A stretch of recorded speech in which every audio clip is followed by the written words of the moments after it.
cliche goes, change starts within ourselves. So we need to commit ourselves to progress, to continuously learn and develop ourselves for us to be able to cater the needs of the students as well as to provide quality students and better citizens in the future. Sisikapin ko na uunahin talaga yung estudyante. Sisikapin ko din na kung ano man ang matutunan nila is dapat yun yung necessary na matutunan nila pagkatapos ng kanilang pag-aaral. I will continue with my passion and be loud enough to make the government know what actually our needs. I have really to make my students really appreciate the beauty of learning. Para sa bata, I am here. Education actually should always start at home, hindi sa paaralan. The way you mold the child, your child, is yun din yung tulong mo sa Department of Education. Minold mo yung anak mo na responsible, yung values mo, tinuro mo sa kanya, tapos na internalize niya yun. Those children, sila yung mag-i-excel doon sa paaralan nila. Kung ano yung mga activities na pinangungunahan ng ating sektor ng edukasyon. So kailangan makisali, mag-antabay, at makiplano para sa kapakanan o sa welfare ng mga kabataan natin upang sila'y maging mabuting mamayan na ating bansang Pilipinas. Sa pamamagitan ng pagturo ng mga leksyon sa aking mga anak, kahit ako'y nahihirapan na ako'y hindi sumusuko. Kapag ako po ay tinawag ng mga guro, ako po ay handa at talagang magbibigay ng oras sa pagpunta dito. We have to make our homes really the start of building good citizens among our children and for them as good students na rin and in the schools where they are. They are our home, so dapat mag-focus tayo sa values development nila. Even though I'm a student, ang best na siguro ko pong kayang gawin is to appeal sa ating mga lawmakers. Kasi po sila po yung makagawa ng changes para po sa ating bansa. Sila po yung gagawa ng batas na mag-shape sa ating future. So if kaya po natin i-convince itong mga lawmakers na mahalaga po yung education, na ito pong pera ay isang magandang investment to inspire millions of Filipinos from a good education, then it will be absolutely worth it. Kailangan po namin gampanan yung mga responsibilidad namin as student po. Kailangan din po namin mag-share ng mga kaalaman namin. Kailangan nilang marinig yung mga opinions namin. Sa pagkikilahok sa mga kagaya nito po, sa mga programa para sa ikabubuti ng aming pag-aaral. Para mas maiintindihan ko or mas maipapahayag ko po yung mga pangangailangan namin, lalo na para sa aming paaralan. Hindi lang po para sa sarili ko, para po sa aming lahat, na makakatulong po talaga ng malaki. Bilang kabataan, I want to help my co-youth po sa kanilang leadership skills. I've been a leader po sa school from grade 7 up to grade 12. I want them to be better and to lead this school and our country to be better. I want to be a role model para sa mga kabataan or mga student na katulad ko na mga balik-aral na mas mapupursue pa nila na hindi sila mawala ng pag-asa na magpatuloy na pag-aaral dahil lang sa overage na sila. As students of this nation and key stakeholders of its future, we can advocate for what we believe in and show our countrymen what we're fighting for. The future of education in our country. And one day, we can hopefully give back to our country through our own work.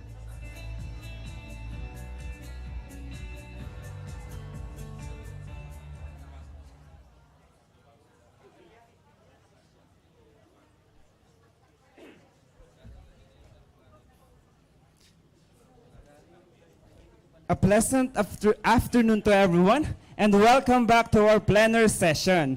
We are live again at DepEd Philippines Facebook page, YouTube channel, and DepEd website. Yes, Let's write to them. So siguro before we or while we settle down and go back to our chairs and to start listening to our discussion, maybe magbasa muna tayo ng isa sa mga messages na natanggap natin nung nagpa-hashtag tayo. Ayan. So this is from Miss Mavi Ungko. Miss Mavi, are you still here? Kaway naman po. Wala si Miss Mavi. Okay, pero we will be reading the post of Miss Mavi, no? She said, attending and learning from the DepEd Stakeholder Convergence for the UN Transforming Education Summit 2022.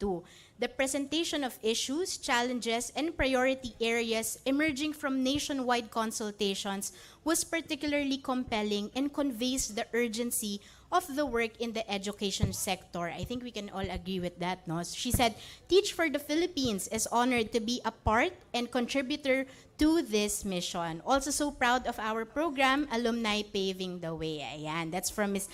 Mavi of Teach for the Philippines. If meron pa po kayong gustong i-share na experiences that you want us to read and to record sa ating mga social media, please still send yan ang inyong entries using the hashtag Transforming Education and Transform PH Edoc, okay? Or maybe you can answer, what is your role in transforming education in the Philippines? Parang mas maganda yon, no? Mag-share naman po kayo dyan, what is your role in transforming education in the Philippines? With that, Leah, no, magkakaroon tayo ng additional hashtag ngayong hapon. Ang hashtag po na idadagdag natin is I Transform PH Educ. Ibig sabihin po, kabahagi po tayong lahat sa pag-transform ng education sector po sa ating bansa. And kanina, nagkaroon tayo ng breakout sessions kung saan pinag-usapan ng ating mga participants ang mga challenges and emerging priorities sa ating edukasyon. Although hindi po nakasama nga sa ating activity ang ating mga viewers sa Facebook, we will get the chance to hear the outputs of our participants. To present the workshop outputs, may we call here on stage the Director of DepEd Planning Service, Director Roger B. Masapol.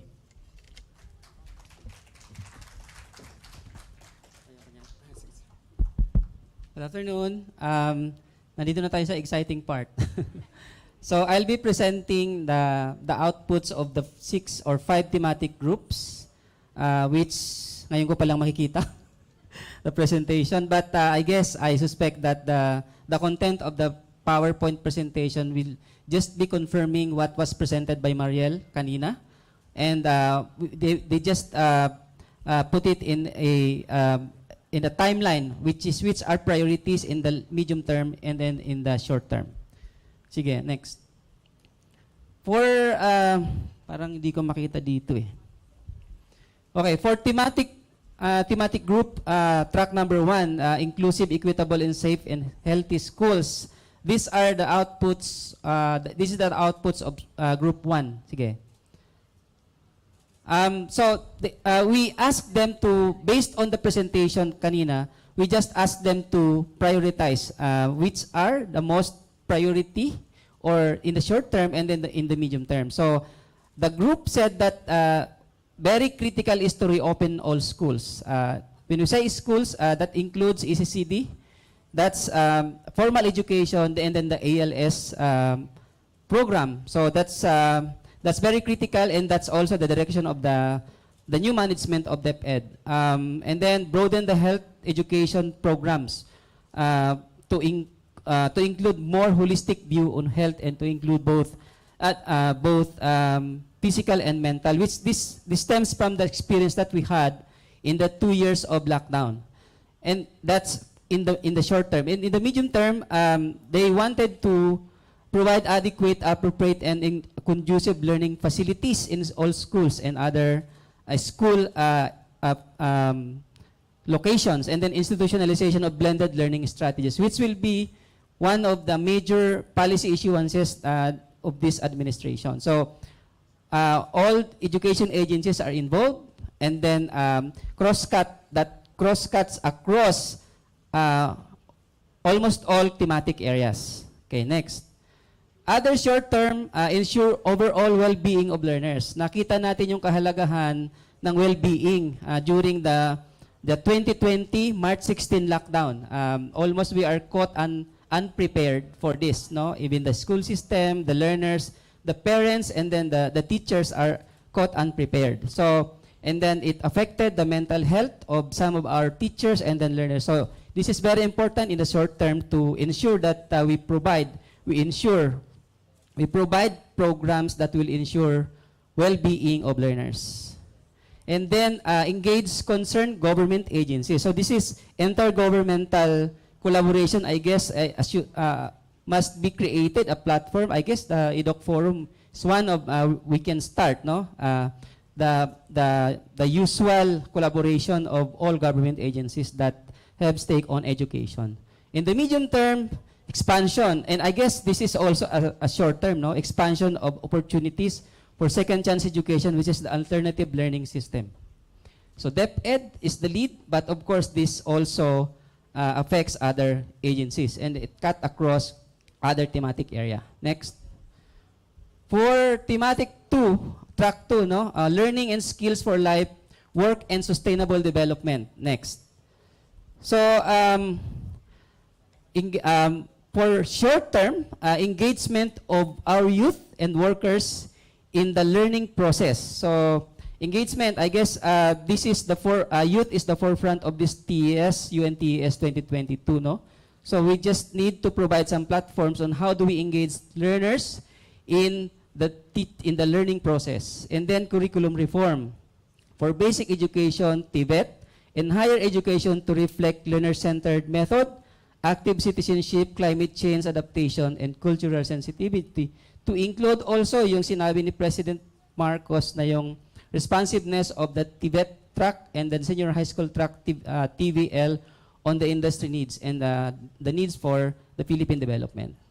For medium term, ensuring sustained engagement of workers and youth to provide resource for budget, personnel, technical assistance, etc., and then utilization of LMI to support transactions from schools to work. Okay, major players are the ECCD, sectors of ECCD, TVET, and then higher education. So, wala lang tayong representative from the higher education. So that cut across doon sa 6 thematic track. Next. For another short-term upgrading of the Philippine Qualifications Framework or updating. So baka mayroon ng kailangan i-update sa PQF and make it operational. It's not just about updating, no, but I guess the crucial is to operationalize, make it work yung PQF, and then flexible learning strategies focusing on the inter-agency collaboration. Okay, so for the medium term, sustained engagement of workers and youth to provide resource budget is the same as previous slide, no? We just putting emphasis on its timeline.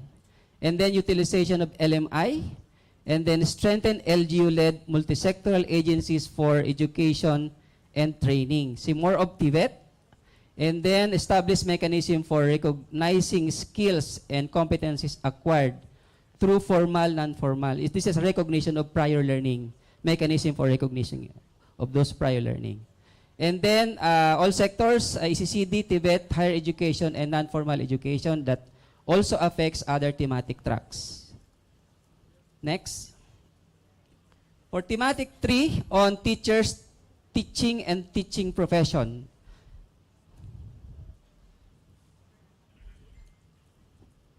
Okay, so, well, in the short term, we need to address the shortages of supply of teachers. When we say supply, hindi lang ito yung kailangan nating mapunuan yung shortages of this. But of course, when we say supply, it's the supply of qualified teachers.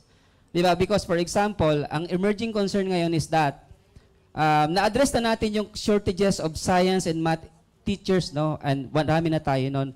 Pero may nakikita ng long-term issue that magkakaroon tayo ng shortage ng teachers on Filipino teachers. So nakikita natin na parang nagdidwindle yung mga kumukuhang, yung mga incoming teachers na nakumuha ng major ng Filipino. So eventually, that will be felt in our system na magkakaroon tayo ng shortage of teachers on Filipino. So upskilling and continuous professional development, the world is changing rapidly. Kailangan talaga regular yung upgrading and yung upskilling ng skills ng ating mga teachers. And then specialized trainings for at least for 6 months or longer, and then upskilling of higher education teachers and TVET assessors doon sa ating sa TESDA, no, specifically. So, in the medium term, a policy on migration of teachers from private to public. So, alam natin lahat ang problema na to. In this affects really the private school na ang trigger is the salary scale of public school teachers and then the private school teachers. That yung mga private school teachers, pag pumasok sa private school, wala pang license, pag naka-license na, yung mataas po yung propensity to leave the private to transfer to public school. So we need to provide some mechanism to address this issue. Ayaw naman natin na magsasara yung mga private school. Projection based on the enrollment needs in terms of teachers, and then create sufficient plantilla items for teaching and non-teaching. So this one, I guess this is also a priority ng ating VP Sara na bawasan o i-eliminate yung mga non-teaching and administrative work of teachers. And one of the nakita na pwedeng magawa agad is yung hiring of non-teaching personnel. And also review of all the ancillary services that right now are being performed by our teachers. And then revision of teacher education curriculum with emphasis on courses for beginning reading, comprehension, and numeracy. So more of higher education in CHED. So that key players are ECCD, basic ed, higher ed, and then more of financing education and education governance on the thematic action tracks affected. Next. And then another priority in the short term, working condition of teachers. So full implementation of Magna Carta for teachers, more of non-salary remuneration, and then maximize contact time between teachers and learners. Related doon sa ancillary tasks ng teachers, how do we keep teachers in the classroom and do the teaching rather than them doing the non-teaching task na dapat hindi, di ba? So, ibig sabihin, career progression, itong kaka-approve lang ni President Duterte, ang kulang na lang nito is the implementing guidelines. So, for the medium term, improve comprehension, ensure occupational health and safety. When we are developing the basic education development plan, nung kinausap namin yung mga teachers, isa sa kanilang sinabi during that consultation is that ang kanila daw mga English teachers ay nagfo-focus on the correct pronunciation rather than on the comprehension or understanding. So I guess that's something that we need to look at or to correct, that alin ba mas importante, correct pronunciation or correct understanding of the concept. And then that also affect the basic ed, higher ed, and TVET. Okay, next. For number 4, digital learning and transformation. Okay, so ensure sufficient supply and access to electricity. Kasi kung walang electricity, paano tayo makakapag-provide ng ICT materials, devices, and then connectivity? Internet. Napasama rin ako sa Davao Oriental. Talagang kahit sinong estudyante ang tanungin ko, internet talaga ang kailangan nila. And even kahit daw mag face-to-face, they need internet for research. So yan talaga ang hiling ng mga kabataan. And then provide hardware, software, and tools for digital learning. And then bridge the gap between digital literacy and teachers through the conduct of learning action cells. So affected the entire cycle of education from ECCD to TVET, basic ed and higher ed, that affects track 1 and track 3. Okay, next. And then, short-term integration of digital citizenship skills. And then, developing of equitable digital education programs for learners and teachers. And then, intergenerational, interagency dialogue for digital learning. So, ito na yung mga terms ngayon Ngayon sa education, more of digital, intergenerational, internet, software, etc. Next. For thematic action track 5, financing. Okay. So kanina nakita natin yung present ni Gustavo, the Mr. Gustavo Gonzalez, and then what was presented by Mariel on financing. Halos copy-pasted, di ba? 4 to 6% of GDP, and then 16 to 20% of share to national budget, and then the additional 1% to the 1% of SEF from the real property tax ng LGU. Okay. So, yan. And then, coherent LGU minimum package for education. So, even in global meetings, dito na lumalabas yung importance of LGU, local governments, in providing the basic needs for education ng mga bata. So, full engagement of LGU. And then, sa devolution transition, nakita rin yung pivotal role of the LGU. Public-private partnership, and then scholarship programs for tertiary education and TVET through government and private sector funding. So, yung kailangan umaksyon dito, DepEd, DBM, DUF, BIR, CHED, baka pwede nating isama yung COA. And then other thematic action track ay yung 5 and 6. Okay, next. New grants to finance education, finance or secure financing for the implementation of basic education development plan. So education as a top priority in PDP. I was able to converse with the NEDA guys there. Parang they will now start very soon the process of developing the next 6-year development plan for the Philippines. Next. The last track is on education governance. Okay. So, coordination platforms to bring together education stakeholders across dimensions. So, ang nakakatawa, ang mga biro-biroan is that noong nag-trifocalize daw ang education agencies, you ask us to divorce. Now, you want us to talk to each other. Parang pinag-divorce na yung tatlong agency, tapos ngayon gusto mag-usap lagi. So, but of course, this is a real issue. Coordination between the 3 major education agencies, the DepEd, TESDA, and CHED. So, kailangan talaga that there is a body that will bring together these 3 education agencies to talk about policies that affect each other. So, Tibet, baka ito na yung na-approve na batas on the EDCOM 2. So, na-approve. Kulang na lang siguro doon yung IRR. That affects all thematic tracks. Next. Establishment or strengthening of partnership with education stakeholders. Industry sector, yun nga sinasabi nga ng EGSICOM ngayon is that crucial ang participation ng industry sa pag-define ng mga tracks na i-offer natin sa senior high school.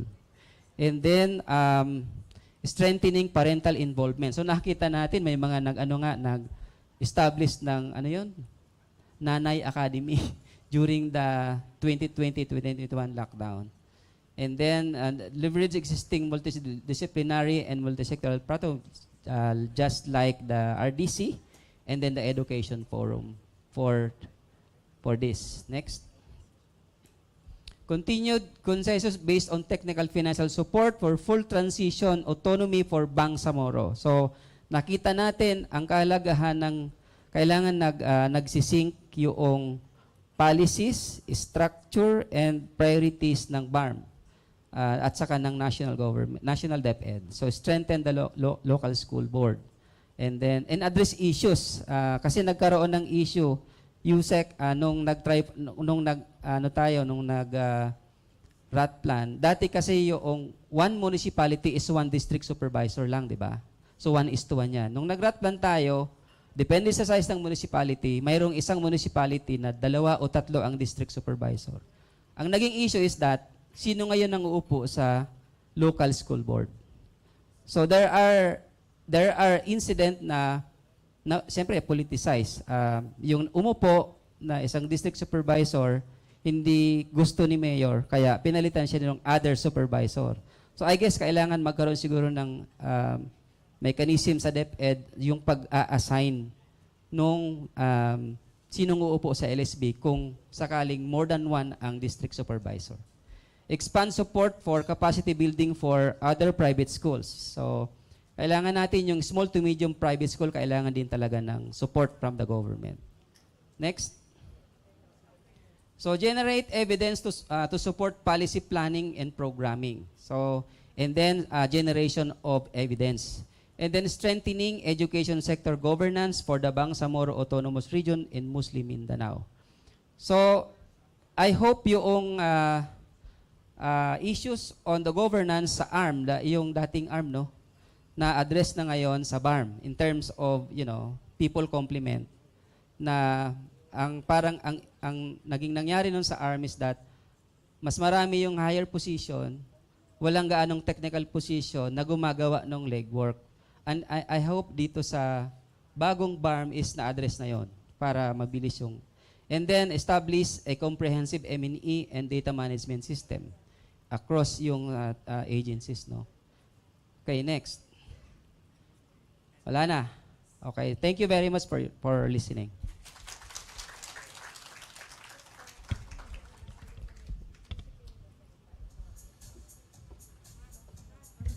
All right. Thank you very much, Director Roger Masapol. Ayan. Of course, aside from thanking Director Roger, no, nais din namin pasalamatan yung ating mga participants. Kayo po ang nagbigay ng present natin ngayong hapon. Dito po sa DepEd, pinapalagahan natin yung ating collective process na tinatawag na kung saan pinakikinggan po natin yung boses ng ating stakeholders mula po sa ground level. Ito po ay mahalaga sa pagbuo natin ng ating mga pulisiya, sa paggawa ng mga programa, sa pagpaplano sa DepEd towards generating evidence-based policy, plans, and programs. Ayan, so maraming salamat po ulit kay Director Roger at sa ating participants. Palakpakan nyo naman po ang inyong mga sarili para sa mga output na inyong produce. Okay. So at this point po, or up until this point, if you would notice, our earlier discussions was focused on or was putting emphasis on the challenges, the priority areas of our education sector. But moving forward, we will be discussing or we will be talking about the different supports, commitment, and other support to be given to us by our different stakeholders. So to start off, to hear the response from the government side, allow me to introduce our next speaker. He is widely known as an activist and pro-poor and environmentalist. He is a graduate from the De La Salle University with a double degree in Bachelor of Science in Accounting and a Bachelor of Arts in Humanities, and was bestowed the Most Outstanding Student Leadership Award. A licensed certified public accountant and a certified management accountant in Australia, he finished his master's in business administration with a gold medal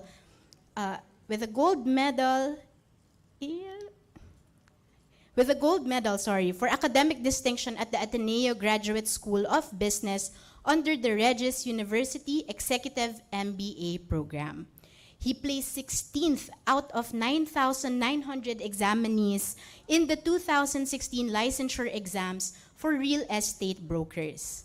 Prior to joining the Duterte administration, he was the Chief Executive Officer, Chief Finance Officer, and sat in the board of several corporations. He is also a professor of management and accounting at the Ateneo Graduate School of Business. He is a recipient of successive recognitions such as the Pillar of Youth Leadership Award in 2018 by the Parliament of Youth Leaders and DILG LGA CapDev Ace 2021 Bagwis ng Paglilingkod sa Bayan Award, to name a few.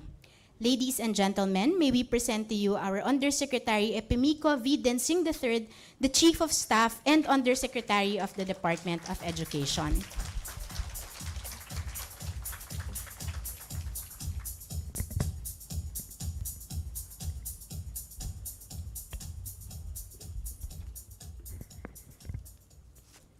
Maraming salamat sa introduction. I didn't know I will be introduced by mentioning some of my curriculum vitae kasi nasanay na ako for the more than 1,000 speeches, keynote messages I've delivered over 6 years. When I was at the DILG, hindi na po nila binabasa yan. Sinasabi na lang nila, the dashing and the debonair undersecretary. Hindi, biro lang po. Pinapasaya ko lang hapon ninyo. Una sa lahat, I'd like to greet, before I deliver the government response to the whole consultation activity that was done by the DepEd, including its external partners, specifically with UNESCO and United Nations. I'd like to greet my peers at the Department of Education, Undersecretary Joe Gaviola, Assistant Secretary Dexter Galban, yung ating mga directors from the various bureaus and services, and more importantly, kayo hong mga dumating dito para makiisa sa convergence ito, because without you, this convergence will not happen. Palakpakan po ninyo ang inyong mga sarili. Well, first of all, I'd like to express my appreciation of the whole consultation process. When I started out with the DALG in 2016 until I left in June 30 of 2022, it has always been part of our emphasis that no government program will become successful or become part of what needs to be appreciated by the public and by the people if it does not come from the people themselves. In other words, governance or participatory governance is a key component if we want to exact changes in governance, not only in the government itself, but in the approach to the general public. Because change, which is something that everybody would have wanted in the past years, decades, and even past administrations, can only be done if the people are part of the governance process itself. That's why participatory governance, consultations before programs are pronounced and dictated or pronounced by many government agencies must come from you. That's why this consultation process, as part of the activities prior to the UN Transformation Education Summit this coming September 2022, is very critical because all of this came from you. Government never second-guessed it because this was consulted by you, the teachers, the parents, the students, and the public in general. That's why we can say that the Philippines, in the fulfillment of its responsibilities under its Constitution and the United Nations Convention on the Rights of the Child, reaffirms its commitment to education as a basic human right. And I tell you, the education sector is very close to my heart. As mentioned earlier in my introduction, I was a student activist. In my college days, we were only a handful of students from De La Salle University who would troop the streets to protest certain government circulars that are against the progressiveness or to ensure that the education in the country is accessible and equality and responsive to the needs of the students and the future of our country. Very close to my heart. That's why the Vice President, Sara Duterte, invited me to join her in the Department of Education. I never second thought of accepting it. Because this is one way for me to ensure that we will have true reforms. And I've already had several briefings with many of our service and bureau directors and some of our colleagues in the Department of Education. And I tell you, we are now starting these reforms. And in these reforms, I mentioned the word, let us revolutionize these reforms. Because if we will only reform, these reforms may not be felt by the public. Revolutionizing the reform will make sure that this can be done swiftly, fast, and something that will be felt by the learners, the teachers, the parents, and the public in general. The Philippine government has recognized and continues to recognize that despite legal guarantees, persistent inequalities, and disparities of various kinds that exist in access to learning, these inequalities and disparities are exacerbated by various natural and human-made exigencies, as well as the ravages of the pandemic. And this is quite important that we now focus or refocus our attention and investment in human resources, particularly with the students or our learners. When I was part of the interagency task force for the management of the emerging infectious diseases, particularly to ensure that we have the right protocols or health protocols to address the COVID-19, part of the most recent pronouncement or disclosure by the National Economic Development Authority amongst the members of the IATF, who eventually are also members of the cabinet, is saying that if we are not able to address the learning loss that we have experienced in the years 2020 and 2021, it will cost the national government close to 41 trillion pesos just to be able to return and get back the learning lost or the investment that we've lost from our children, from our learners from the years 20 and 2021. That's why it's quite important for us to go back to face-to-face learning, as pronounced by Secretary and Vice President Sara Duterte herself. She understood the fact that to be able to ensure proper learning, interaction between the learner and the teacher, interaction on the psychological side and emotional side amongst learners is important for us to profound our learning interest in every subject matter in basic education. That's why we are making that push to ensure that by October or by August 2022, we will start with the opening of the classes, and by November 2, 2022, there will now be full face-to-face classes, whether we are in the public school or private school, to ensure that learning loss will be immediately recovered, and hopefully we will be able to recoup those potential losses in the economic side as pronounced or as disclosed by the National Economic Development Authority. This event culminates the series of consultations that we have conducted at the national and grassroots level. Our team in DepEd, in partnership with UN bodies, has generated meaningful and provoking ideas and aspirations from the grassroots, particularly from the lens of learners, which represent the youth sector, considered as the drivers of change. Allow me to articulate our 10 points response to the aspirations of the community members, specifically the youth, who were able to build a guidepost for policymakers and partners in designing and providing the kind of education that we deserve. First, we shall safely reopen all schools and community learning centers to address the immediate impact of the pandemic on learning, participation, education delivery, with strong focus on enhancing foundation learning to empower individuals and ensure they are equipped with knowledge, skills, values, and attitudes. Second, we shall scale up the myriad innovations of teaching, learning, and governance that our teacher and non-teaching personnel have developed during the pandemic and integrate them into a new education paradigm. Third, we shall step up our efforts to provide our teachers the tools and working environment they need to teach our learners. A living wage and benefits, quality learning materials, and comprehensive training programs, and meaningful career progression. Fourth, we shall maximize contact time between teachers and learners by reducing other activities such as contests, events, and other non-teaching activities and tasks, hiring of non-teaching personnel to handle administrative tasks that our teachers will be freed from performing. You know, when I went on board as early as July 4, this was part of what I've discussed with the officials of the DepEd. Because even prior to joining DepEd, for many years, that issue of our teachers failing to teach well because of so many administrative work was a major concern that I've been hearing even before I joined DepEd. Now I am on board to make sure that becomes a reality.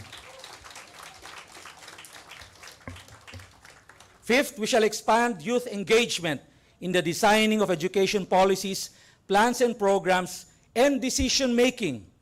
Expose them on activities that will bring home their leadership skills and harness their creativity to make every school a place that allows everyone, regardless of color, gender, religion, ethnicity, and cultural affiliation, to express themselves freely within the bounds of civilized society. Sixth, we shall accelerate digital education by connecting all schools to reliable internet, close the gaps in the access of digital devices, and develop digital solutions that ensure the full and equal participation of diverse learners. I'd like to make emphasis in the sixth response, because we all know that there was ECOA findings on many of the computers distributed amongst the teachers, which are really non-functioning right now because of issues of the type of computer that was delivered to them. In fact, including in my office, some of those computers are really non-functional as of today. That will not happen under the purview of Vice President Sara Duterte, something that I will also assure you. If we need to micromanage, and we say micromanage for us at our level in the policy making, to go down to the grassroots, to go down to these procurement activities, just to ensure to have quality equipment and devices for our teachers, we will do that. 7, we shall deeply engage the local government units in ensuring inclusive recovery from the pandemic at the ground level and making sure that local leaders are responsive to the needs of learners. A while ago, during the summary made by Director Roger, he mentioned about some politics in the local government. And this was something that we talked about together with Vice President Sara Duterte. Our education system at the national level going down to the local level is sometimes being politicized. Not only by the local government officials who are politicians, but by the officials ourselves from the Department of Education. The marching orders of Vice President Sara Duterte, which I second, is to depoliticize our educational system. We will talk to local government officials, the governors and mayors, and ask them to stay away from politicizing appointments of teachers, principals, school heads, even to the superintendent level. But we will also ask our DepEd personnel down the ground, the superintendents, the school heads, the principals and teachers, to stay away from local politics and focus their attention in ensuring higher learning process or standards for our students. 8th, we shall expand the coverage of alternative learning system and any form of educational opportunities to all youth and adults who are not covered by formal school system and those that are physically and mentally challenged. 9th, we shall establish closer integration of industry sector participation in development and implementation of senior high school for the curriculum exits. As of today, I am drafting a letter as directed by Vice President Secretary Sara Duterte, addressed to Secretary Laguesma of the Department of Labor, asking him that to make a consultation process with our partners in the various industries in our country and to make a survey and hopefully later on to include our industry players in the making of our curriculum. And USEC Joe Ergaviola is here, who heads our curriculum and instruction, to involve them in the process of developing our curriculum to ensure that our graduates, our learners from grade 11 and 12, that the curriculum is in alignment and in consonance with the needs of the industries, thereby meeting the needs and objective of the K-12 program, that when we graduate in the K-12 program, we are employable because it is what the industry needs upon the graduates of our K-12 program. There is that disalignment when the K-12 was there. As early as 2015, when I was interviewed in a radio program 7 years ago, I said, let's not judge yet the K-12 program because it is still in its infant stage. But we have to make sure that whatever curriculum we will add in grade 11 and 12 should be aligned with the needs of an industry. Because if that does not happen, our graduates will not be employable, and the objective of employability of our graduates will not be in consonance with the objective of the K-12 law. And that is something we will work out in the next few weeks and the next few months or years, so that our graduates will now be employable as part of that objective of K-12. And finally, political leaders' commitment to ensure education priorities are appropriately funded.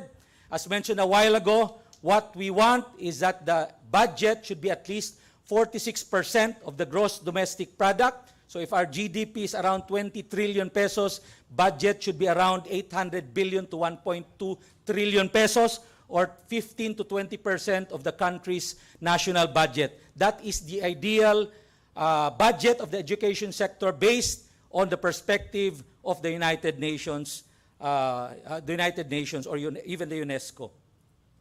We shall push for this increase, and hopefully on the local side, we can also increase the special education fund that is devoted for education based on the local government code, to which as of today, the local government code provides a 1% collection for the special education fund from the real estate taxes collection. We want this to at least 2% or double, and hopefully we can use the funds to further expand educational subsidy and assistance to our educational system in every local government.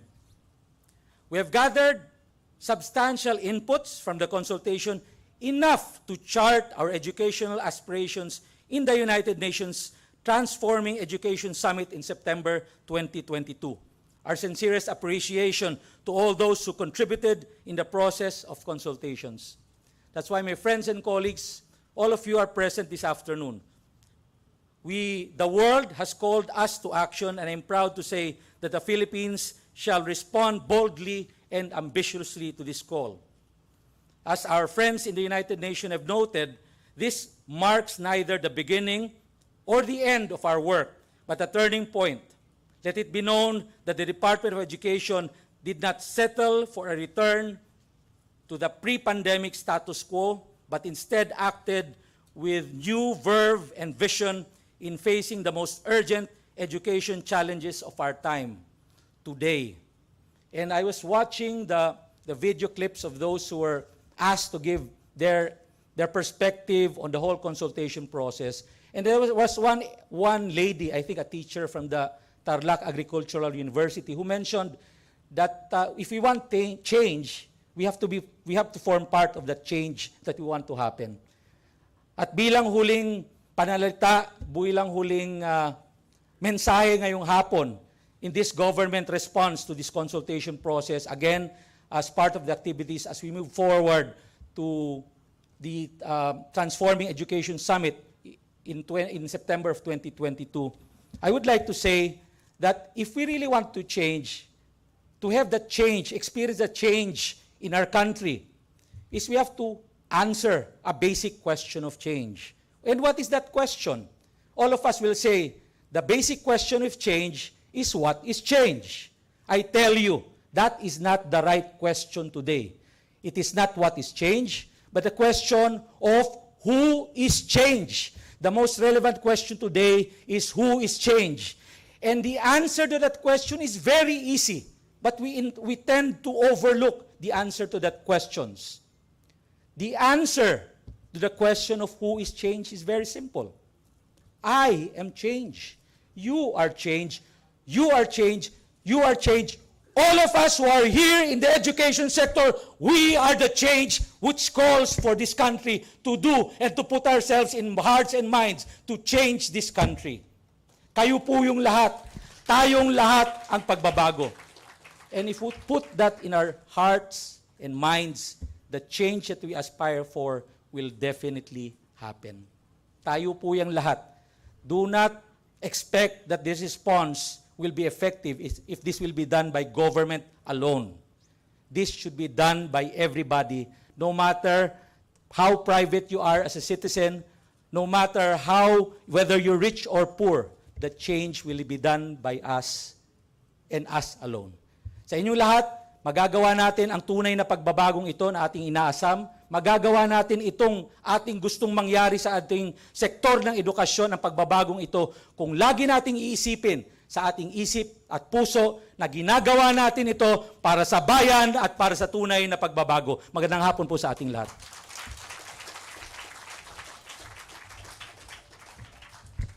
Maraming salamat po, Yusek Densing, our dashing and debonair Chief of Staff and Undersecretary. Ayan, maraming salamat, sir.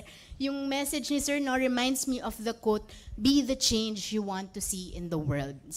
For our case, be the change we want to see in the education sector. Parang naalala ko si Mahatma Gandhi ba yung nasabi niya? Yes, Mahatma Gandhi, correct. Okay, at this juncture, we will be hearing statement of commitments from different government agencies and council here with us today in providing basic education services to our learners. Nandito na po ba yung ating mga education partners? Sige. First, to give the statement of commitment, may we hear from Dr. Teresita G.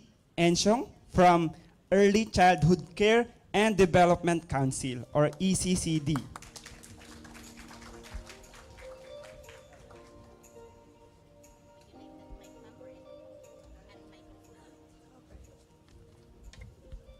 Good afternoon, everybody.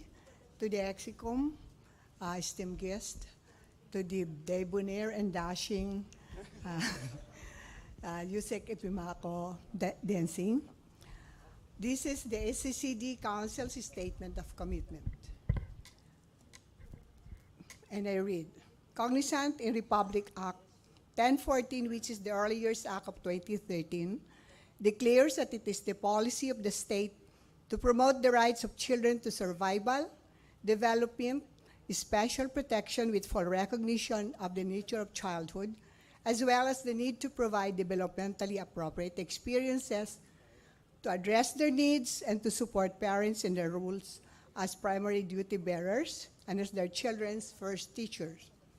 Recalling that the promulgation of Republic 10.410 is mainly guided by the major evidence-based studies on the early years of the child, that from birth to 5, his brain develops more than any other time in his life and has a lasting impact on the ability to learn, achieve well in school, and be a productive citizen.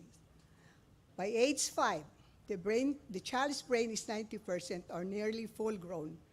Thus, the early years provide the best opportunity for the child to develop to be healthy, capable, and successful adults.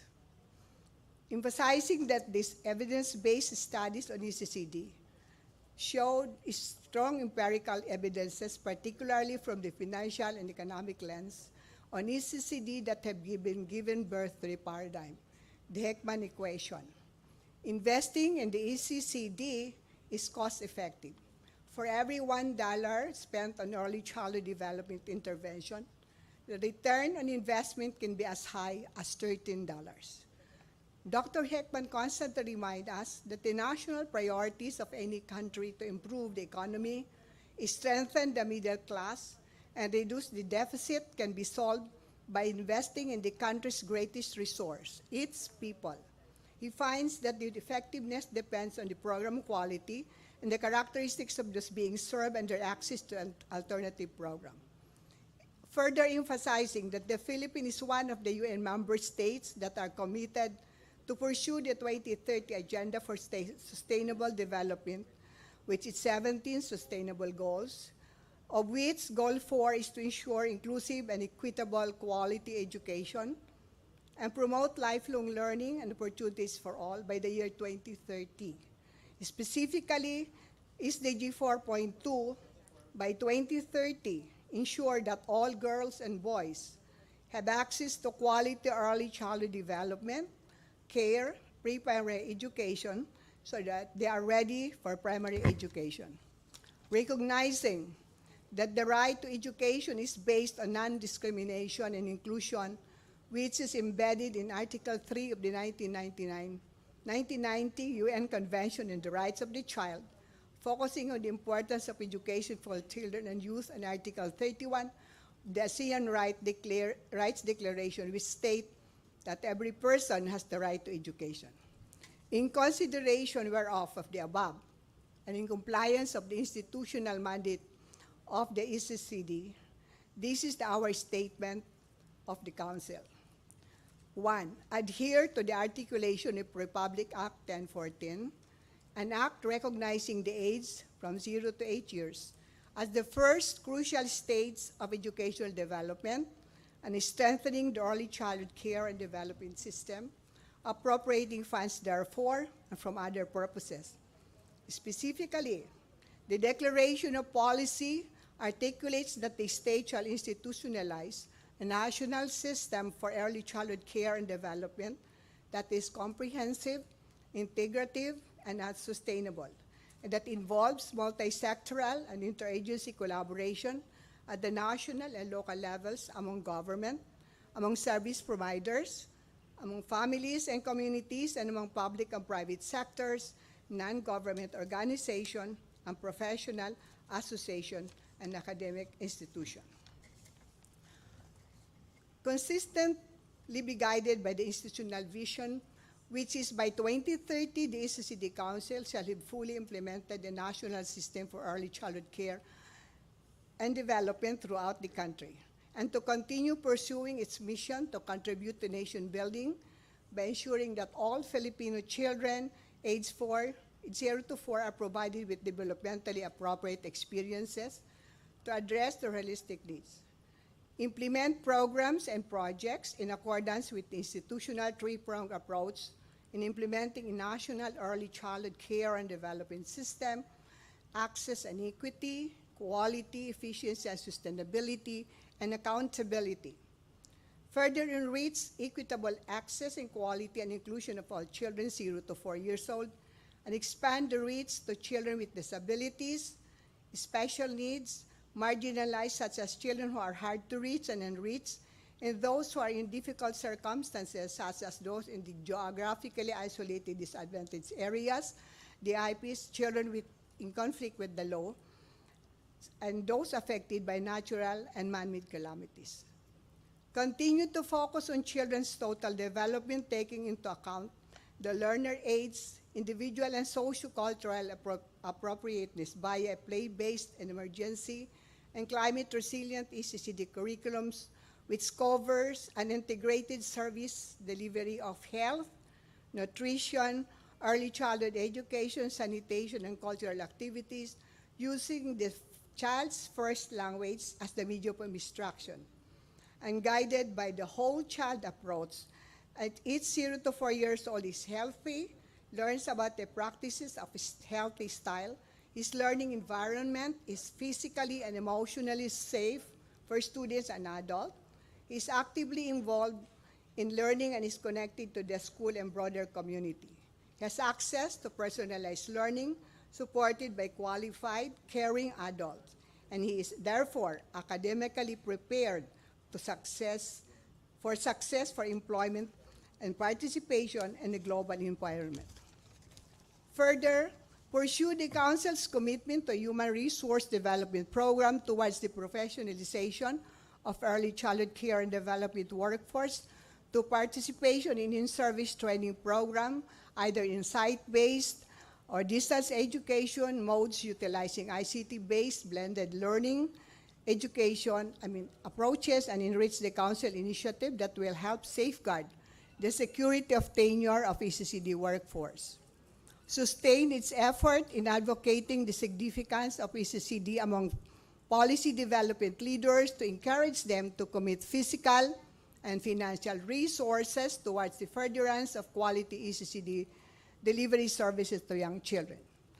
Expand activities towards efficiency and sustainability by implementing advocacy and social mobilization activities, including the use of media-assisted strategies to print, the broadcast media, and community fora and social activities.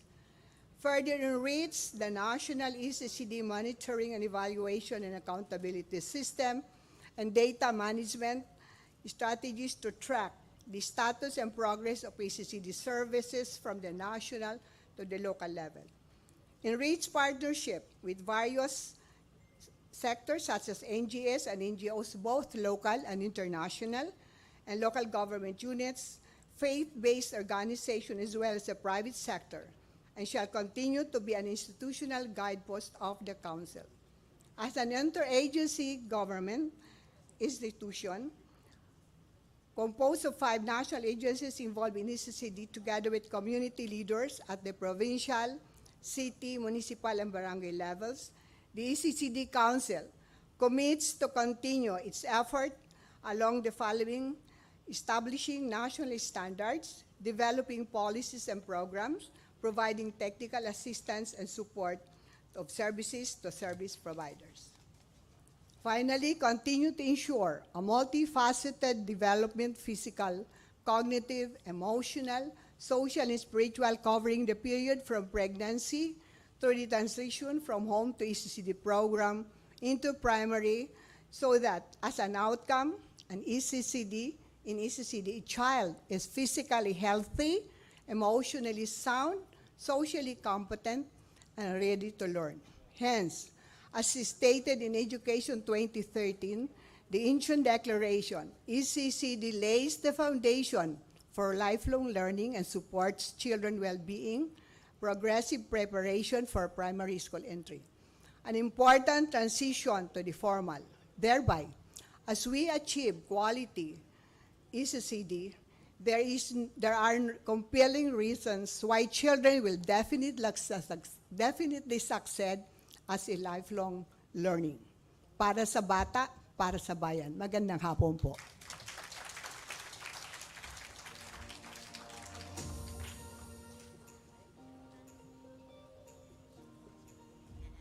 Yes, para sa bata, para sa bayan. Maraming salamat, Dr. Inchong.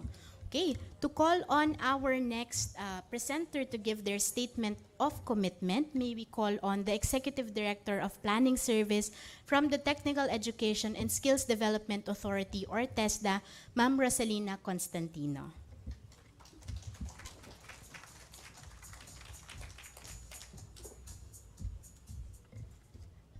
To Yusek Epimaco Densing, very passionate and with conviction po talaga ang pag-deliver, syempre dashing and debonair. Gagayahin ko si ma'am. Our colleagues from the government, of course, the Executive Committee of the Department of Education, all of our education stakeholders, especially the youth, good afternoon to all. On behalf of our Director General, Danilo Cruz, allow me to present our statement of commitment. The Technical Education and Skills Development Authority, or TESDA, is one in supporting the commitment of the Transforming Education Summit to invest in education and lifelong learning and achieve the SDG 2030 targets. With this, we commit to put forward the following initiatives in the field of TVET as contribution of the Philippines to the UN Transforming Education Summit 2022.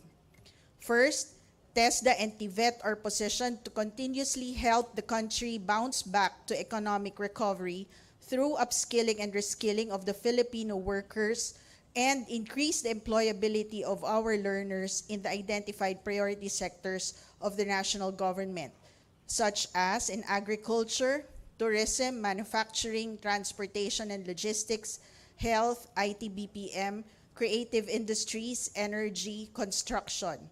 The development of our training regulations and standards and allocation of our scholarships shall be aligned to these sectors. Second, TESDA shall continue to pursue the two-pronged strategic thrusts of TVET for global competitiveness and workforce readiness and TVET for social equity and poverty reduction, with the area-based and demand-driven TVET as the central strategy in order to address the prevailing issue on job skills mismatch. Third, for the medium-term agenda on increasing employability, TESDA will support this by ensuring agile and flexible systems and processes such as in assessment and certification, as well as the incorporation of 21st century skills, STEM skills, digital skills, and green skills, as well as supporting the MSMEs in upskilling and reskilling their workers. Fourth, as a way of reducing the country's vulnerability and safely reopen the economy, the flexible TVET learning delivery will be strengthened and the TESDA online program expanded with more courses aligned to industry requirements, thus providing more access and opportunities for learners and workers. And of course, all of our efforts, our future efforts, shall support this administration's aspiration, economic transformation for a prosperous, inclusive, and resilient society. Good afternoon.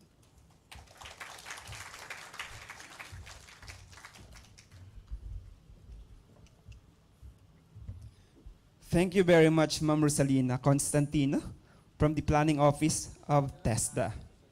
Finally, we have the Chief of Quality Assurance Division from the Ministry of Basic, Higher, and Technical Education from BARM. Ladies and gentlemen, may we have Ma'am Margie G. Pendulat.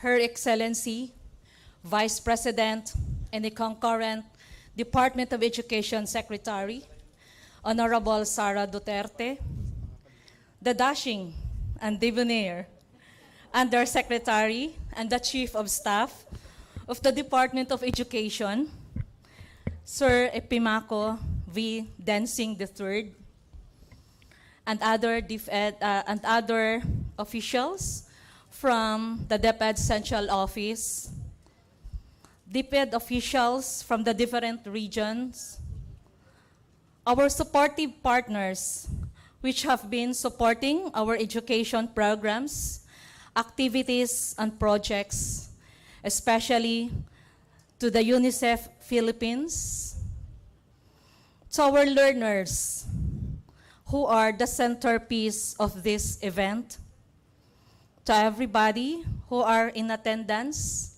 Assalamualaikum warahmatullahi ta'ala wa barakatuhu. First and foremost, allow me to inform you that our beloved Minister, Honorable Mohagir Iqbal, cannot join us this afternoon because of an equally important activity that he has to attend to. So, allow me to deliver his message. Bismillahirrahmanirrahim. Assalamualaikum warahmatullahi ta'ala wa barakatuhu. Education is a key priority area of the Bangsamoro Autonomous Region in Muslim Mindanao, and a significant investment a nation can make us to ensure any nation's future. According to the late UN Secretary General Kofi Annan, education is, quiet simply, peace building by another name. Furthermore, education is a prevailing agent of change. It contributes to peace, justice, and social stability, improves the health and well-being of a population, sustains livelihood, and drives long-term economic growth, and provides an opportunity for anyone to improve their life. In this regard, it is my privilege to convey that the Bangsamoro Autonomous Region in Muslim Mindanao, through the Ministry of Basic, Higher, and Technical Education, fully supports the Transforming Education Summit consultations in partnership with the Department of Education and UNICEF. The MBHTE highlights the distinct context of the Bangsamoro region from its history, its current leadership, the situation of children, and the overall education direction where no child or learner in the Bangsamoro will be left behind. On behalf of the Education Ministry, I want to express my gratitude to the Department of Education under the leadership of Vice President and Secretary Sara Duterte for supporting our programs and providing ideas to help us strengthen the education sector in the Bangsamoro Autonomous Region in Muslim Mindanao. Per the Bangsamoro Organic Law and the Bangsamoro Education Code, the BARM aims to establish an inclusive, balanced, relevant, and effective educational system in the region, including the systematic and gradual institutionalization of the Madaris educational system. But, more importantly, our education sector should recognize the unique historical identity of the Bangsamoro people. their long struggle to chart their political and economic destiny, and their ambition to build a future where all residents of the BARM, Muslims, indigenous peoples, and the Christians can live together in peace and harmony. Despite the challenges brought by the COVID-19 pandemic, I believe the BARM is slowly gaining its track towards transforming education, starting with the development of the Bangsamoro Education Reform and Development Plan, or the BERDP. Indeed, the education targets in the second Bangsamoro Development Plan to the BERDP, which will be finalized this month of August 2022. Under the BERDP, the ministry consulted with stakeholders, including the BARM ministries, local government units, school administrators, teachers, parents, children, and youth. We will continue to earnestly communicate and engage with our constituents to ensure that the MBHTS short, medium, and long-term plans reflect their views and recommendations and address their concerns. We hope that in the next 15 years or so, the Bangsamoro education system shall be nationally recognized and globally competitive. Moreover, we shall ensure that the moral governance is observed at all levels of education in the region, across basic, higher, and technical education, including Madaris education. For the Transforming Education Summit, the ministry successfully conducted consultations from July 27 to August 3, 2022, ensuring the active participation of the children, adolescents, and youth. The MBHTE will continue participating in the necessary preparations for the Transforming Education Summit in September 2022 in New York. Once again, we thank the DepEd and the UNICEF for providing us the opportunity to contribute to this critical endeavor.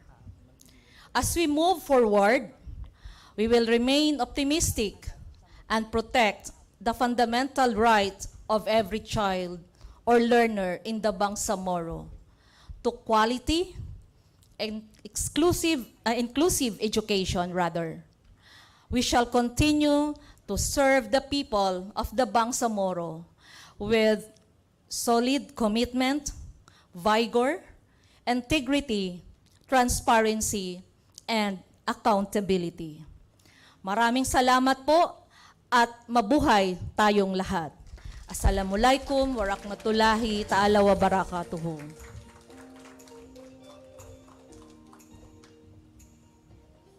Thank you, Ma'am Margie Pendulat. And again, maraming salamat po kay Dr. Teresita Enchong and Ma'am Rosalina Constantino for sharing with us or expressing your commitment to education. Ayan. Now, let us hear the statement of support from representatives of different sectors. So to begin with, may we hear from the representative of the Education Network or ENET Philippines. May we call on Ma'am Maria Olivia Lucas, President of ENET Philippines.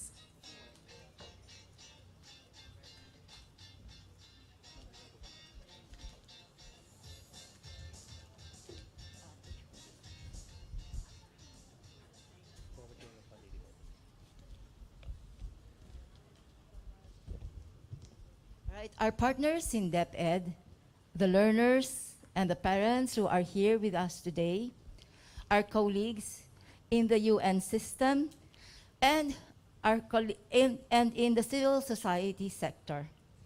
Good afternoon, everybody. INET Philippines, which I represent, is a national coalition of civil society organizations engaged in policy, advocacy, and the promotion of partnerships for education reforms. It was organized in 2000, the same year that 164 governments adopted the Dakar Framework for Action, which re-energized the Education for All movement. As a member of this movement, INET is committed to expanding and strengthening civil society participation in advocating for reforms that ensure inclusive, equitable, and quality education for all. We have over 80 members and partner organizations nationwide. We are an active member of the Asia South Pacific Association for Basic and Adult Education and of the Global Campaign for Education, which, as you may know, is a civil society movement that campaigns and advocates at the international, regional, and national level to put pressure on governments and the international community to deliver the right of everyone to a free, quality public education. Accordingly, we are very happy to be here with you today, especially as among the summit's objectives is to democratize dialogue around education. As stated in the Bangkok Statement of 2022, our goal must be to empower local level decision-making and planning and improve our capacity to develop and implement local contextualized responses. Along this line, we hope that we will see on a more regular basis parents and learners participating in these conversations, and that we will have more civil society faces in forums like this one. This is also in line with the need to enhance cross-sectoral collaboration between national government agencies, local governments, communities, and parents to ensure that we have inclusive and protective learning environments in and around schools, which is among the commitments in the Bangkok Statement of 2022. Consultations with learners must also happen on a more regular basis for us to know their experience of school and of the environment around the school, and to know why they lack of personal interest keeps coming up as a disincentive for going to school.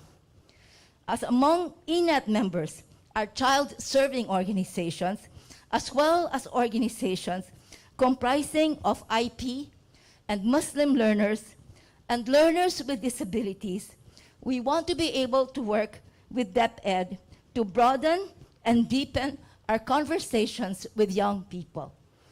And perhaps I would like to invite these young people to even be part of INET, because we have a growing youth sector. We submit that a transformative education cannot happen without our hearing the thoughts and aspirations of learners themselves and listening to how they imagine what an inclusive, equitable, safe, and healthy school is like. What does it look like?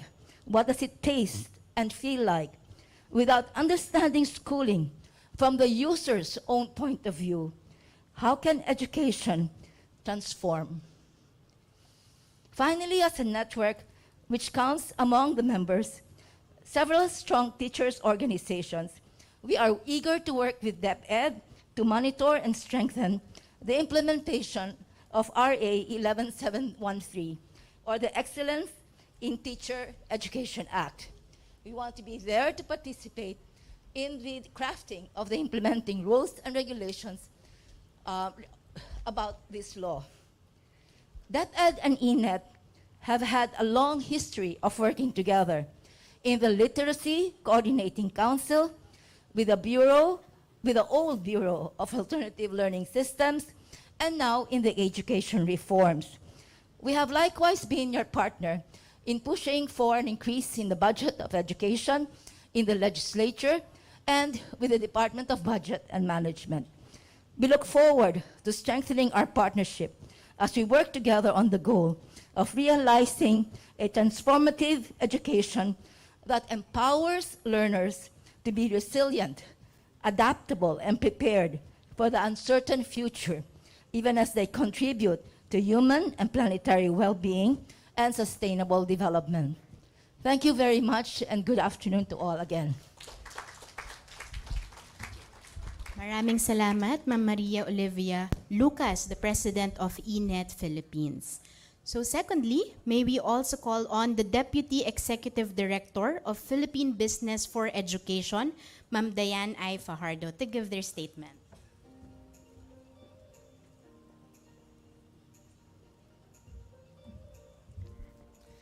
To our partners in DepEd and fellow education advocates, good afternoon. The Philippine Business for Education supports the Transforming Education Summit, the Department of Education, and its priority areas so we can attain universal quality education by 2030. With less than 8 years to go, we need a strategy so that we can focus on getting things done. If we are in a basketball game, we are in our last 10 minutes or even less, and we need the winning game plan. And kudos to DepEd and the Education Forum, we have the Basic Education Development Plan, or BEDP 2030, as our playbook. From this playbook, we urge that we select the top 5 winning plays, which is also aligned with the speech of Yusek Densing. First, all children must be able to access quality pre-kindergarten to grade 3 education and developmental programs. Second, improve the quality of teachers and their instruction with a target that all learners meet basic skills based on international standards. Third, use the lens of lifelong learning in workforce development. And of course, with the participation of private sector, align the workforce development or from enrollment to employment plans of the department. And fourth, utilize private education to complement delivery of services. And lastly, strengthen autonomy coupled with accountability of school leaders and local governments. These top 5 strategies are supported by the private sector, particularly PBED, Philippine Business for Social Progress, Makati Business Club, and the Management Association of the Philippines. We released the same strategies in a joint statement last July. Lastly, the private sector is rooting for DepEd, and we are rooting for all Filipino learners. Together, let's win this. Para sa bata, para sa bayan. Salamat po.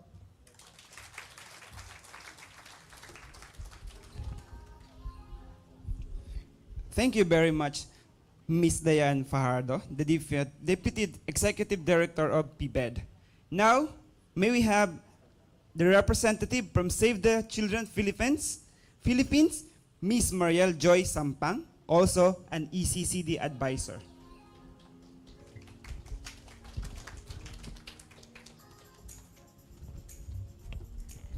To the officials of Department of Education, undersecretaries, central office directors, and regional directors, and members of the Education Forum, and other stakeholders, good afternoon. Our Chief Executive Officer, Attorney Alberto Muyot, sends his regrets because of an equally important activity. Allow me to read the message of support on his behalf. The United Nations Convention on the Rights of the Child declares education as a universal right. It envisions education to be geared towards the development of the child's fullest potential. Building on this promise, the Sustainable Development Goal 4 aims for education to be inclusive and attainable, especially for children most impacted by inequality and discrimination, including those living in poverty, children with disabilities, children in indigenous communities, and children of diverse gender. In the Philippines, the realization of CRC's promise and the SDG's 2030 ambition for education are challenged by the 3 C's: COVID-19, conflict, and climate crisis. The COVID-19 pandemic forced the closure of child development centers and schools, raising the proportion of children who are not attending school, including among children with disabilities. School closures also had significant impacts on learning, evidenced by an increase in learning poverty after the pandemic. Access to learning and development opportunities and achievement of learning outcomes were also uneven across geographic areas and groups of children. Learners from conflict-affected areas were found to be the lowest performers.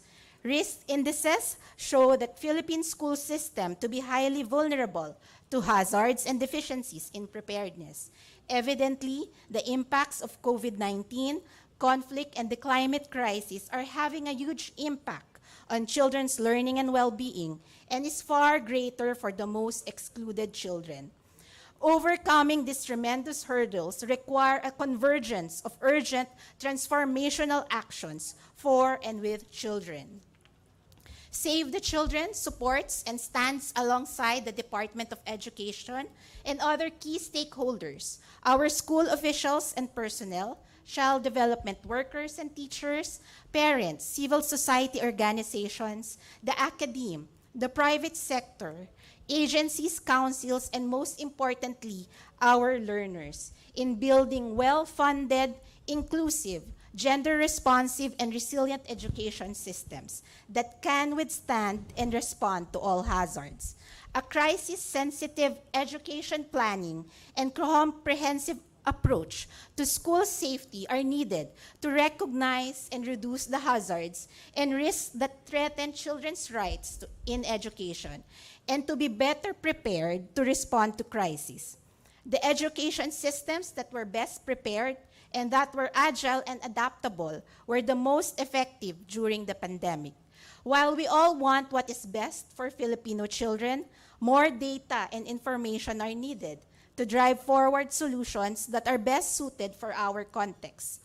Our partnership with Department of Education is an opportunity to offer child-centered, data-driven recommendations and innovative solutions that are co-designed with children, teachers, and communities, armed with guidance and tools for safe return to schools, for more effective remote learning and teacher support, especially on investing on early years, and for developing and implementing robust, evidence-based, and inclusive and equitable learning recovery plans.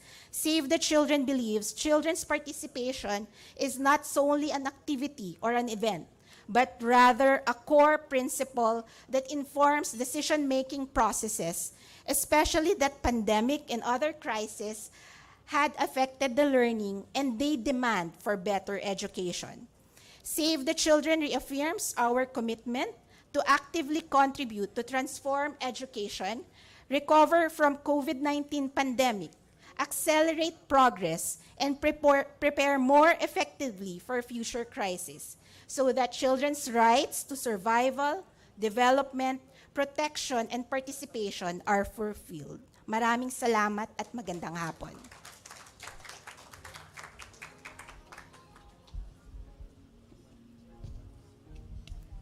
Alright, maraming salamat po, Miss Mariel Joyce Sampang ng Save the Children Philippines.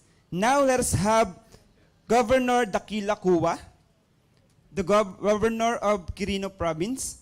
He is also the President of the Union of Local Authorities of the Philippines, or ULAP.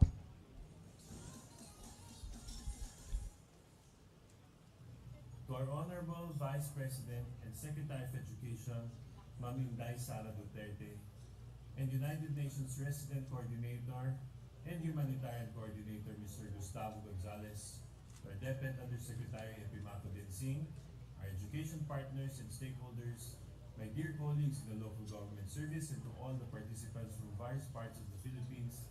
Ako po si Dax Kua mula sa inyong Union of Local Authorities of the Philippines, or ULAP, bumabati ng isang mapagpalang araw po sa ating lahat. The education sector perhaps bears the brunt of our struggle under the current health crisis. In a World Bank study, at least 185 million students from 45 countries in Europe and Central Asian region, and 152 million from the 9 ASEAN countries were reported to have been adversely affected by COVID-19 related school closures. In the Philippines, with the unprecedented challenges brought by the pandemic, teachers and school administrations were unprepared to face the crisis and had to resort to emergency remote learning systems almost immediately. Further, a blended learning program was launched in 2020, which involves online classes, printouts, and lessons broadcast on TV and social platforms. Thus, the new learning pathways rely on students and teachers having access to the internet. After more than 2 years of grappling for appropriate response measures, many countries like ours are now able to manage the pandemic more intelligently. And with the easing of mobility and the gradual opening of the economy, we now see the initial outcomes of a whole of government approach that we have adopted since day one of this pandemic. Indeed, with the resumption of face-to-face classes this November, we hope to see better days for the education sector in the country. Today, it is my distinct honor to be part of the National Consultation Process towards the formulation of the national statement that will serve as our banner at the UN Transforming Education Summit in September this year. This represents the unified efforts of the Philippines towards the sustainability of the local learning process. On behalf of the Union of Local Authorities of the Philippines, or ULA, I would like to underscore the significance of this preparatory process being conducted by DepEd as underpinning to the global effort to build better resilience in the education sector. This engagement of young people and education stakeholders will inevitably address the need to revitalize national and local commitment to the attainment of Sustainable Development Goal number 4, which ensures inclusive and equitable quality education and promotes lifelong learning opportunities for all. It is expected that the contemplated Stakeholders Convergence, founded on inclusive consultations across the education sector, will serve the need for a shared platform in order to build from the ground up the fusion of like-minded advocacies and conscious designs that brought us to the same plane of initiatives and strategic partnerships and made possible the continuity of learning despite the debilitating impact of this pandemic. I'm glad to mention that ULA, amid the pandemic, has been pushing innovation as a fulcrum to advance our collective agenda for development. The local government is indeed replete with narratives about good practices, strategies, and innovations at the grassroots, addressing varied situational contexts and approximating the global standards for best efforts, particularly in the area of education. The basics of innovation, ingenuity, and resourcefulness can be uncovered and shared for dissemination and replication among nations, so that these humbling examples of wisdom and prowess of the Filipinos will not be lost and thus be made available in the information of mainstream. Needless to say, ULAP joins the Department of Education. It is believed that under no circumstances should a child's development be placed at risk of disruption. Continuity of education, even amid the pandemic or any serious calamity for that matter, must indeed be preserved by giving primacy to the rights of a child in education, not only in terms of access to quality learning, but also the right to participation, right to protection, right to non-discrimination, right to health, and right to play, among others. In closing, as the ULAP National President, I likewise call on my fellow local chief executives and development stakeholders for a renewed political commitment to pursue and invest in education-specific and education-sensitive programs as essential and integral part of sustainable development strategies, as well as to promote the full participation of the community as an essential element in planning and developing programs and services to meet the needs, wishes, and aspirations of our children. By the same token, I likewise call on education partners and stakeholders to help provide our teachers the necessary capability enhancement training, particularly in the use of modern technology and innovative approaches to develop relevant learning curricula and materials and adaptive measures to make the learning environment safe and conducive. It is our hope that the results of this culminating activity will be the key to achieving a transformative education that is holistic, modern, and participatory, aligned with the Philippines' Basic Education Development Plan, or BEDP 2030. Sa ating pong pagkakaisa at pagtutulungan, may sasakatuparan nating lahat ang mga mithiin tungo sa pagpapaunlad ng sistema ng edukasyon sa bansa o sa Pilipinas at magandang kinabukasan para sa ating mga kabataan. Muli, maraming salamat po. Mabuhay tayong lahat.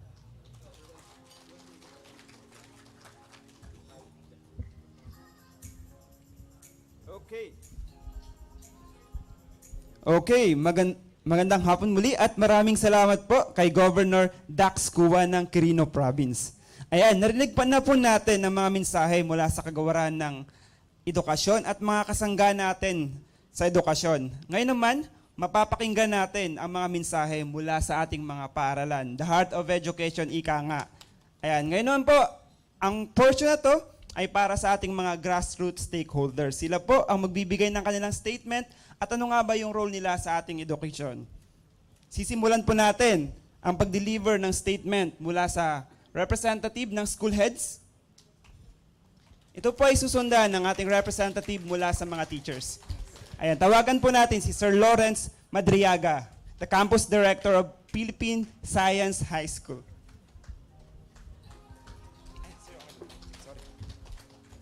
Maraming salamat po at magandang hapon po sa inyong lahat. Ako po ay naatasang mag-represent sa mga school heads at what I'll be presenting today are what we agreed on kanina nung nag-workshop tayo. May slide. Ayan. Hirap pasahin. Anyway, as far as we school heads are concerned, and before I go to our discussion, is that I would like to put context into what we put here, because we recognize the fact that transforming the education in our country is not it's not a one-shot deal, you know. But these are the things that we can start doing at least in the short term. We can start with the things that we have here, and that number one is that we ensure as school heads, and we are talking as school heads, that we ensure access of the learners in basic education, and we commit to lead to conduct child mapping and home visitations, especially this is on the context of schools that are located in far-flung areas. Number two, those top-performing schools should be open for benchmarking for other schools, to share the best practices, innovations, research, and teacher. In other words, those top-performing schools should be able to assist the other schools. So parang this is again ang sabi nga ng ating dashing and debonair Yusek kanina this is not just a single group initiative, you know. It should be all of us working together towards our common goal. And then yung skills mapping ng ating mga teachers, but because of the commitment kanina ng government na this is on the context kasi na yung mga school heads are not really have limited time doing their supervision because of other administrative functions that they needed to do. But because of the commitment of the government to hire additional non-teaching personnel, this should be addressed as well. So what we do now in the meantime is to look at the skills of our teachers so that we can assign them the administrative function that is most suited to their current skills. Okay, so we maximize their skills, in other words. And then we prioritize the instructional supervision by, I already mentioned that. And then ensure and establish a partnership with stakeholders, given the always limited funding that we get. We must ensure that it is incumbent upon us as school heads to also look for other sources. Now, we cannot rely just on the funding from the government, even if we are a public school, because we have the alumni, we have the LGU, we have the corporate, possible corporate sponsors to tap. And we are sure that they are more than willing to help if we do it the right way. And then we ensure that there's always a feedbacking process. The concerns by the teachers should always be considered by the school heads, and it is our functions as school heads. If we cannot act on those concerns, and it is our function to bring these concerns to higher authorities para ma-actionan po sila. So again, ito lang po yung this is the one that we came up with as school heads. Magandang hapon po sa inyong lahat at maraming salamat po.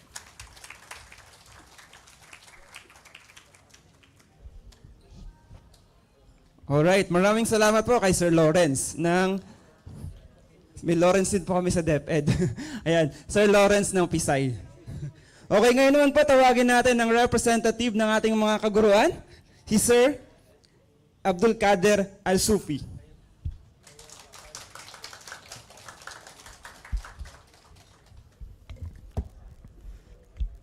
Bismillahirrahmanirrahim. To our Vice President, Ma'am Inday Sara Duterte. Good afternoon po, ma'am.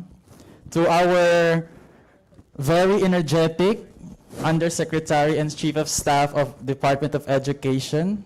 And actually, napabilib ako ni Sir sa kanyang support statement kanina, no? I'd like to recognize Sir Epicamo V. Dancing III. Sir, good afternoon.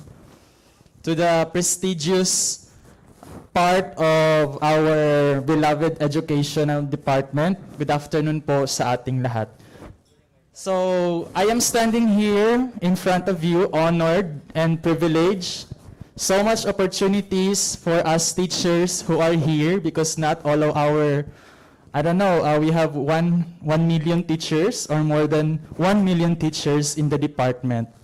So, here are our collaborative statements and efforts as we had our plenary session a while ago. We teachers pledge to commit to passionately love our learners. Second, we shall establish feedback processes, and additional to this, we should develop ourselves through different professional developments with the support of our heads. Third, we shall build and sustain trust within our learners through transparency, in addition to that with our DepEd core values. Fourth, we shall promote the importance of education, and most especially the alternative learning system. Fifth, we shall ensure access to the learner education through participation, especially during the home visitation and Brigada Eskwela. And finally, we shall re-echo the knowledge interventions obtained from the training seminars with the support of our brilliant school head and leaders with the department. And with this, para sa kabataang Pinoy, handa kaming magturo. Wassalamualaikum warahmatullahi ta'ala wabarakatuh.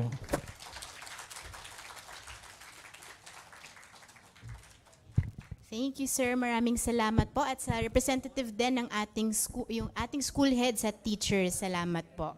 Ayan. Noong pandemya naman, di ba, mas nasaksihan po natin yung mga gampanin or role ng ating community sa pagtataguyod ng edukasyon. Our parents, our lolas, lolos, aunties and aunties, at even community members became key actors in pursuing and advancing the goals of education. So at this point po, we would also like to give this opportunity to our parents to give their statement of commitment and support to our learners. May we call on the parents on stage?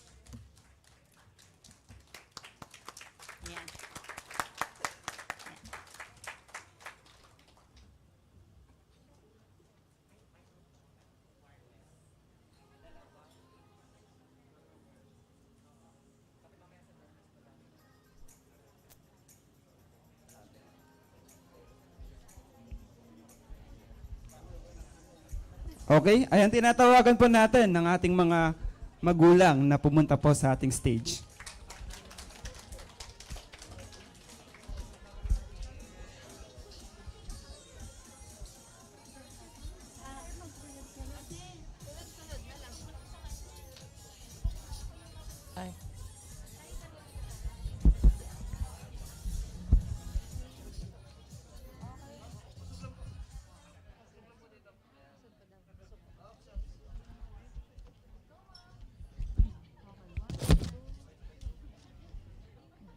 We commit to support our country in ensuring lifelong learning opportunities for all.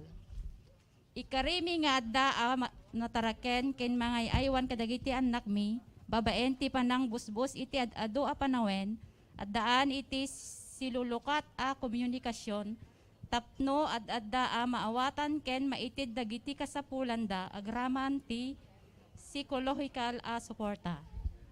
Kami hugot nga nakipagtimbayayong sa mga magtutudlo sa kanunay nga pagbantay sa kalihukan sa among mga anak ug sa pagsulbad sa kabahin sa ilaang kalambuan.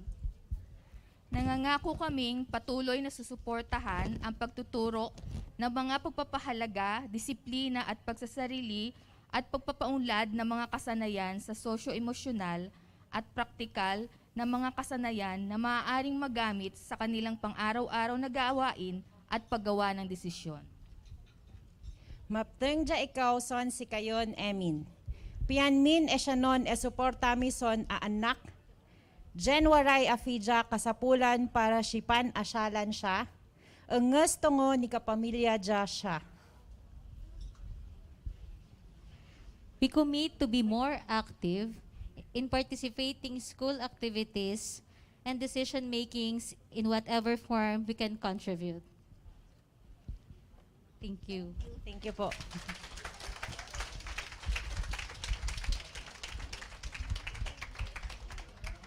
Maraming salamat po sa ating parents. Ayan, lahat sila ay talagang pumunta, no? Sila ang nagsabi ng kanilang statement. Maraming salamat po.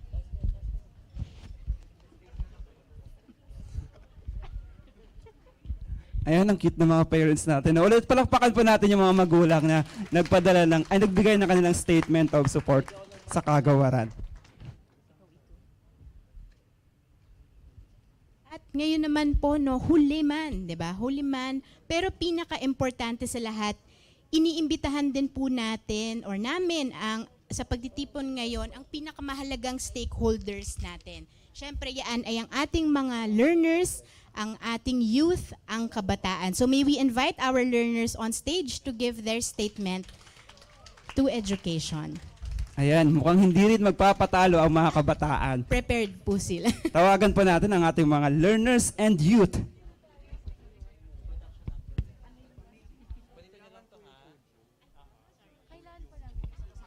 Kailangan nyo sa taas?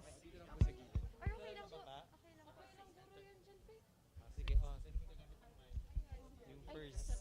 Pasapasaan na lang.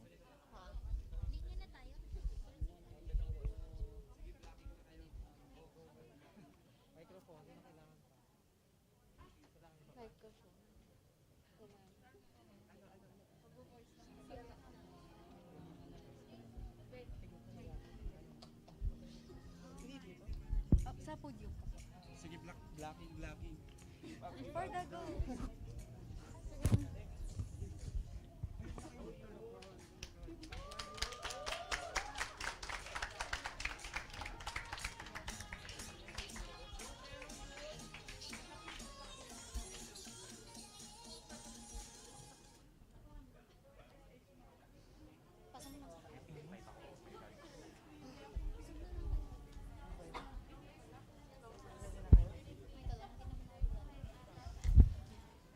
Hindi ko na po kayo may isa-isa lahat, pero nais po namin kayong batiin ng magandang hapon. Maraming salamat po sa ibinigay ninyong pagkakataon sa amin upang kami mapakinggan. Ako po si Miko Sander de la Cruz Rubico, ipinanganak at lumaki sa Calamba City, Laguna, at kasalukuyang nag-aaral sa Philippine Science High School Main Campus sa Lungsod, Quezon. Narito po tayo ngayon sa layuning magkaroon ng isang mas maayos, abot kamay, makatao, at dekalidad na edukasyon para sa bawat Pilipino. Makaaasa po kayo na kaisa po ninyo at katuwang kaming mga kabataan sa layuning ito. Panata po naming tumulong sa mga kapwa naming kabataan sa sarili naming mga pamamaraan. Titindig po kami kasama nila sa kanilang paglaban para sa kanilang mga pangarap. Magsasama-sama po kami upang bumuo ng isang bagong kultura. Kultura ng pagtutulungan, kultura ng paglaban sa kasinungalingan, kultura ng pagpanig sa tama, at kultura ng pagiging sabik sa makatotohanang kaalamang makatutulong sa lahat. Susuportahan po namin ang isa't isa sa pag-abot namin sa aming mga pangarap at sa pagsulat namin sa aming sariling mga kwento. Magsisilbi po kaming tinta at naway kayo rin pong lahat upang maisulat po ng mga kapwa naming kabataan at ng mga kabataan ng mga susunod pang mga henerasyon ang kanilang mga sariling kwento na siguradong napakagandang basahin at nararapat ibahagi sa lahat. Kami ang mga kabataang Pilipino. We are the youth who came from different part of the Philippines, gathered here to express what is our role as a youth to transform the quality of education. But first, let me introduce to you some of my co-youth who are here today to share what are their dreams and role as a youth.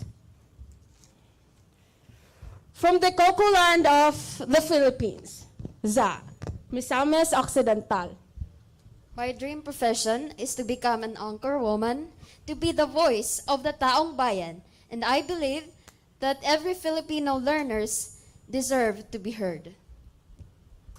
From the Islamic city of Marawi, Hard.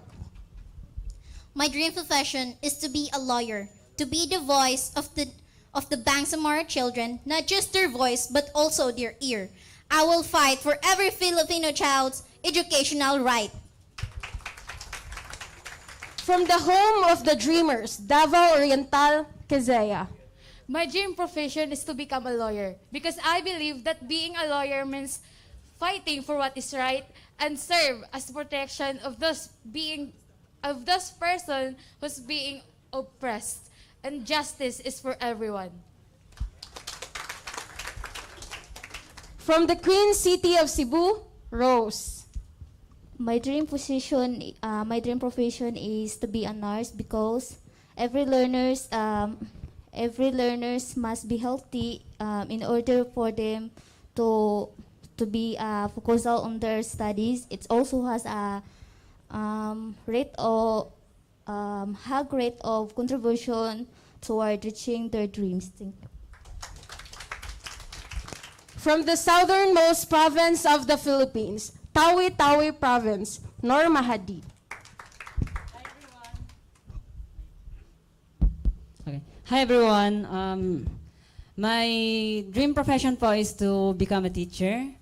Okay. I want to educate everyone and provide a good quality education to every children, to every Bangsamoro children. Okay, lang po. From the travel city of the Philippines, Pasay City, Erlene. Hi, I'm Erlene Grace Manikis. My dream is to be a deaf influencer. This is to promote deaf awareness and all sorts of disability. I also want to learn more on hearing community and to know that inclusion is not just a word. Inclusion is not just a word, but an action.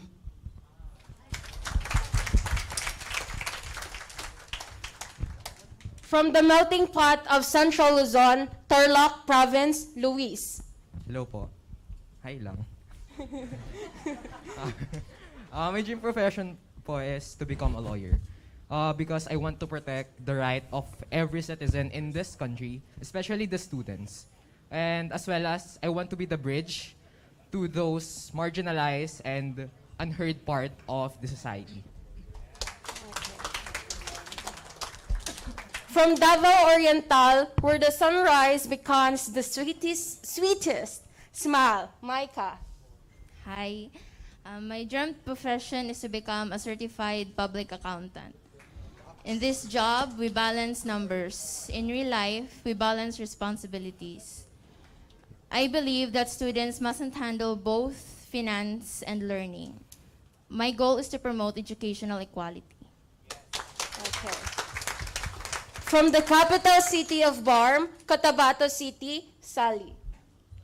Every child has the right to education. My dream profession is to become a social worker because I want to support the government to uplift the rights of every child in the Philippines, most especially in promoting the equality education for all the Filipino learners.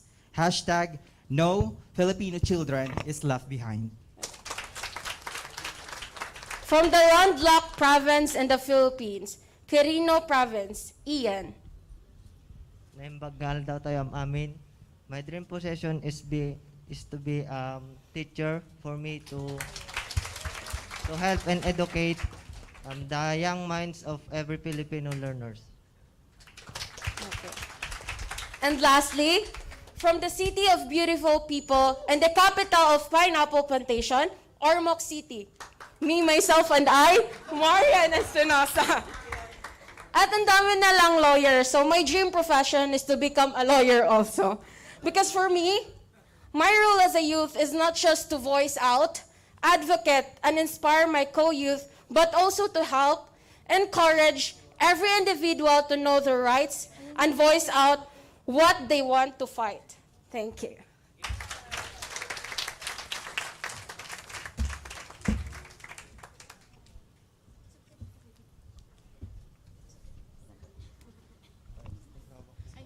I am Joel Planas from the Sisters of Mary School Boys Town, Cebu.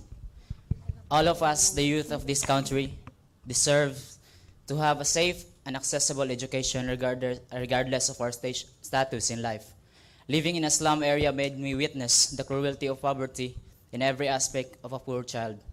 There are moments when we think that education has no value. I have witnessed my friends dropping out from school because of poverty and vices. I have witnessed many being bullied because of their educational attainment. Because of these reasons, most of us have already lost hope in life. We have lost our dreams to have a decent job and enjoy life to the fullest. We neglect the importance of education in our existence. For us, working is better than studying. Even though we are small in physical appearance, but we have the biggest dreams for our future, and we hope that the government should hear our loudest voice of hope.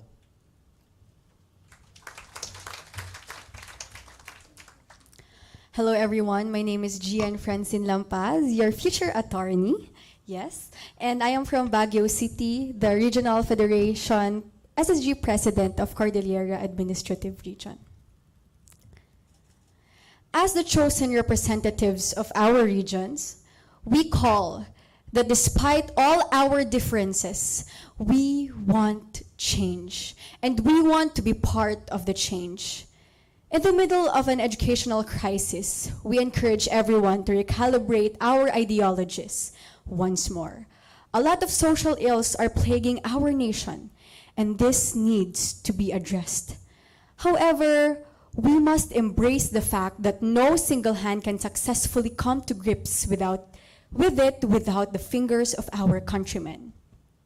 Hence, I would like to take this opportunity to challenge all of you to do your part for our dream system upheaval, enjoying the comfort of our chairs while others bear the burden of broken seats will solve none. Remaining silent despite the loud cry for a more accessible education will contribute nothing. Fellows, let us waste no time. Now is the moment to roll up our sleeves, pick up our pens, and colorize our future. The work ahead is long, but it doesn't mean that it is impossible. Above all, believe in our abilities to be catalysts for change. Wear the armor of now for the victory of our tomorrow. Because if it's not us, then who else will do it?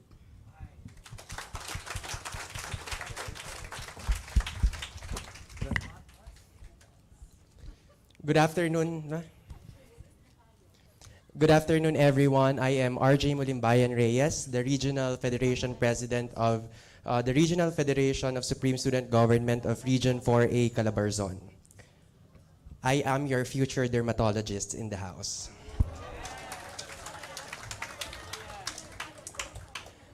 The vital role of the Filipino youth is no less than to be a voice, to be beacons of light during times when darkness seems to prevail, to be warriors of truth when lies are around the corner, to be crusaders for change when the rotten narrative is drowning us, to be the conscience of our society when our ideals are no longer aligned to our history and humanity.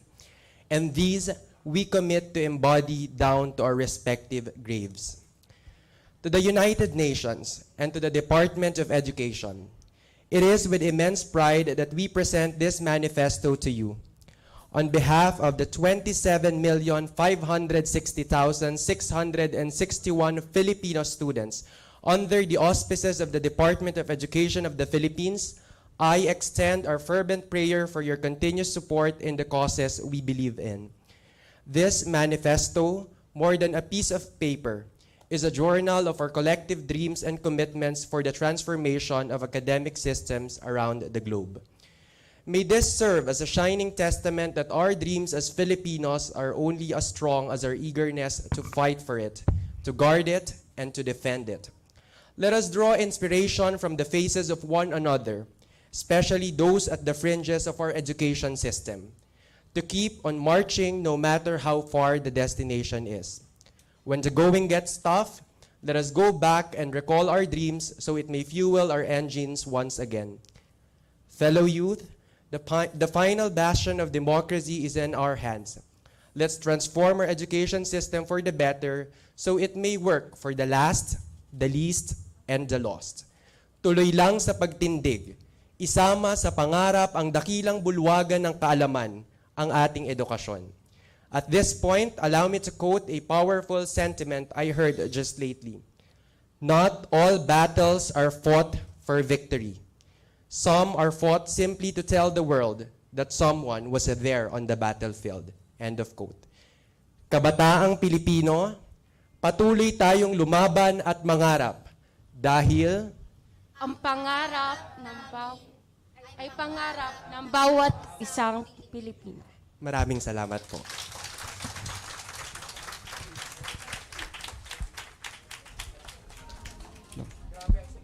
Ayan, muli palakpakan po natin ang ating mga kabataan.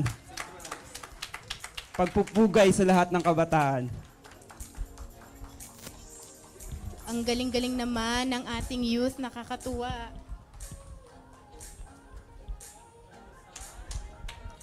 Ayan, ako po si Tede Malarte. Pangarap ko pong maging artista. Char. Youth pa rin po ako, si Lia ata youth pa din. Youth Pa din ako. sector pa po kami ng mga kabataan. Ayan, nakakatuwa na marinig po, no? Yung kanilang mga pangarap. Marami dito gusto maging lawyer para ipaglaban ang karapatan mo.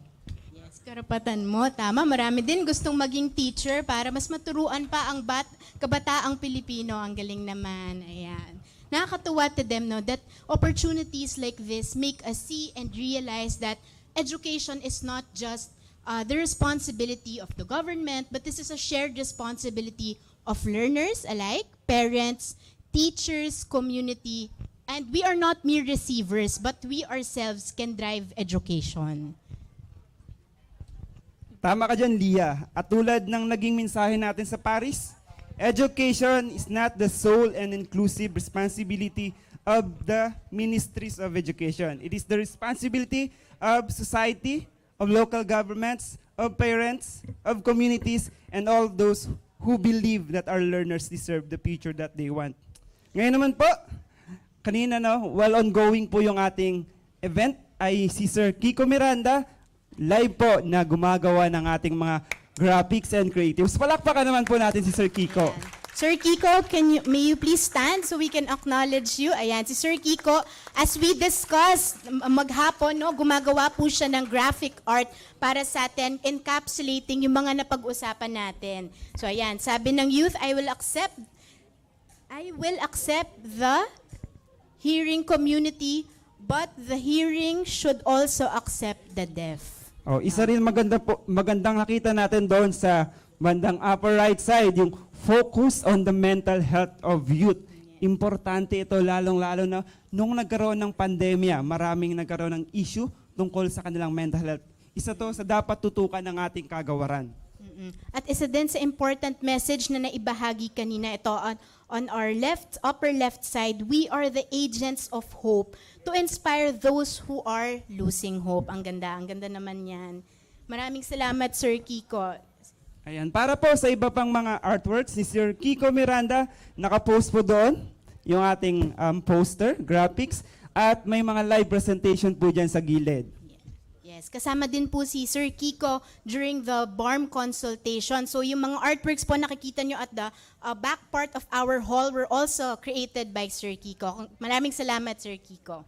Again, gamitin po natin ang hashtag na Transforming Education and Transform EdUcPH para po sa pagbahagi ng inyong insights, comments, and inputs.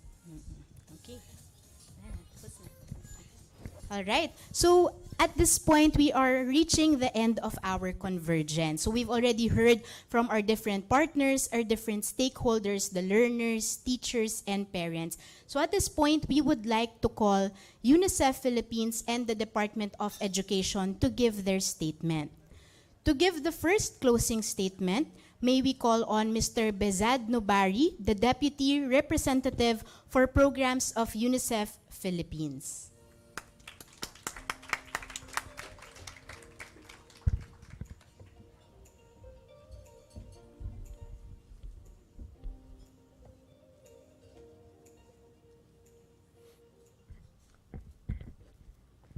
Good afternoon. What a pleasure to follow up the youth and the level of energy that they have. That was really a pleasure to hear about what they want to do and the dreams that they have. Thank you so much for sharing that with us. Friends, I have a long list of people that I'm supposed to acknowledge. But honestly, when UNICEF is with the Department of Education, and when UNICEF is with children, with youth, with teachers and parents, we feel at home. So with your permission, I'm going to skip that and go right to the matter. I would like to start by congratulating the Department of Education and the BARM Ministry of Basic, Higher and Technical Education for a successful process of consulting with hundreds of students, teachers, and parents, listening to their voices and innovative ideas on what it means to recover learning and reimagine education. The grassroots consultations we have witnessed as part of this process will be an example for the rest of the world in building proposals and commitments and putting students, teachers, and education professionals at the heart of the discussion.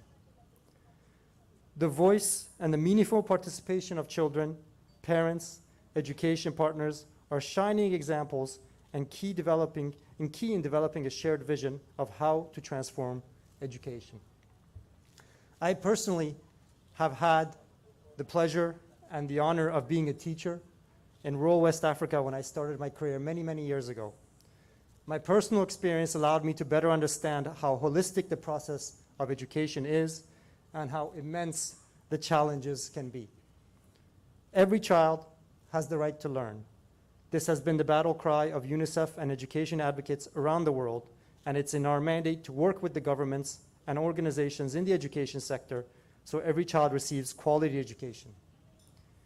True collaboration and the mobilization of partners and stakeholders is key to recover pandemic-related learning loss, closing the gaps in education and transforming the education system.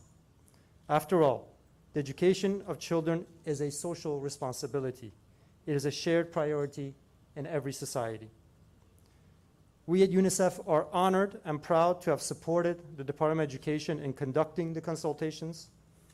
Through listening to the participants' experiences and observations, we were able to gather insights and suggestions on how we can improve the education system. The recommendations can guide decision makers and education partners to work effectively on the transformation of the Philippine education system. Based on all what we've heard, as well as global experience, if you permit, I would like to highlight 5 key recommendations, very much in line with what we've heard and what we're seeing around the world. These are the suggestions that we would like to submit. 1, reopen in-person learning. We would like to commend the Department of Education for releasing Order Number 34, which provides clear and practical guidance and measures on how schools can prepare to safely conduct in-person classes. We know from global experience that the most crucial action to mitigate learning loss is to have in-person learning happen again. Not just in schools, but also in preschools, kindergartens. These promote children's emotional and cognitive development. Teacher-learner interaction is needed for the competency development of the learner. The reopening of all learning spaces is vital for cognitive stimulation, socio-emotional development, socialization skills, and cornerstone to support delivering health and nutrition services to learners.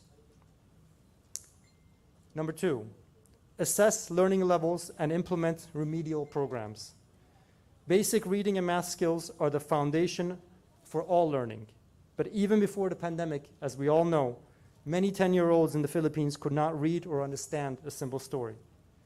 As schools reopen, it is essential to assess students' learning levels to determine our next steps to support their learning recovery and progress towards learning goals. An emergency learning recovery plan is useful in adjusting instruction and directing resources accordingly to curb learning losses brought by school closures due to the pandemic.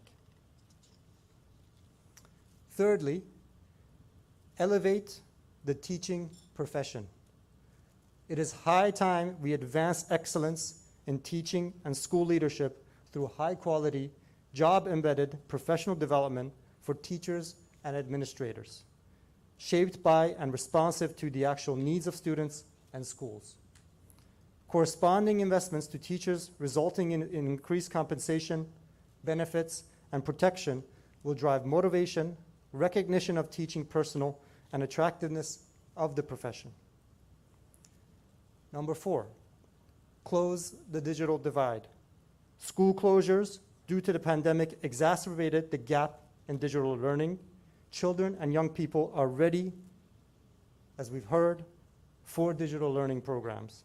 Learners need meaningful access to digital technologies to improve learning outcomes while at the same time protecting children's safety, well-being, security, and privacy. Learners in the last mile schools and rural areas should be among the first to gain access to devices with relevant content and learning applications that will aid in achieving their learning goals. Finally, as we heard also this morning, increase investment in education. With these opportunities ahead of us, the implementation of the Basic Education Development Plan 2030, the first long-term plan of the Department of Education for basic education in the Philippines, and the commitments to the Transforming Education Summit will be instrumental in assuring financial commitments to reach ambitious goals.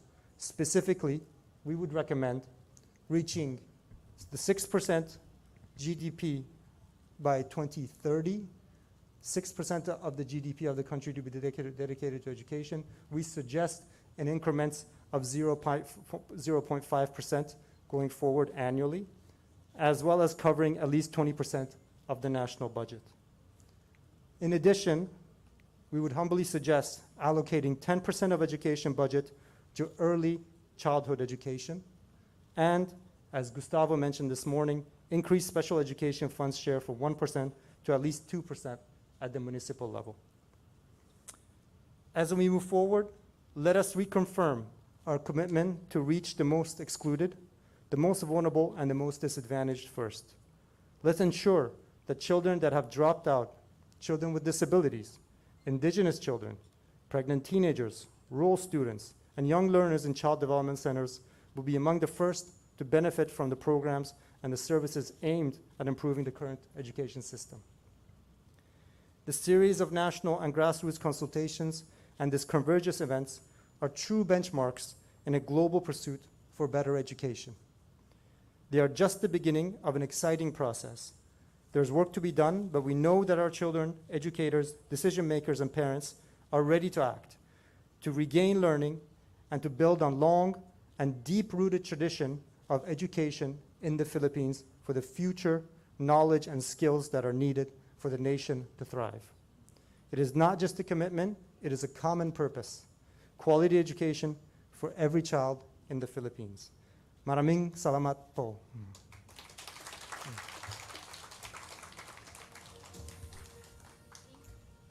Thank you, Mr. Nobari, for your closing statement, and likewise to UNICEF Philippines for being one of DepEd or the education sector's most ardent supporter. All right. To finally introduce our last speaker to give his closing statement, allow me to read. He is an accomplished executive with almost 35 years of experience both in civilian government and the military. He graduated with a Master of Science in Management from the Naval Postgraduate School of Monterey, California. Aside from working locally, he also has international experience. Yusek Gaviola has worked with the United Nations World Food Program and was deployed in Sudan and Afghanistan to manage the distribution of humanitarian aid in the area. He also served in different capacities in the government, from the then Department of Transportation and Communications, the National Commission of Indigenous Peoples, and recently as an Undersecretary for General Administration and Support Services. Then as USEC for Policy and Plans at the Department of Social Welfare and Development. Yusek Gaviola is a well-rounded career executive service eligible who joined the department with the aspiration of advancing holistic, high-quality, and future-oriented education that will hone our children to be the leaders of tomorrow. Ladies and gentlemen, the Undersecretary for Curriculum and Instruction, Yusek Jo Gaviola.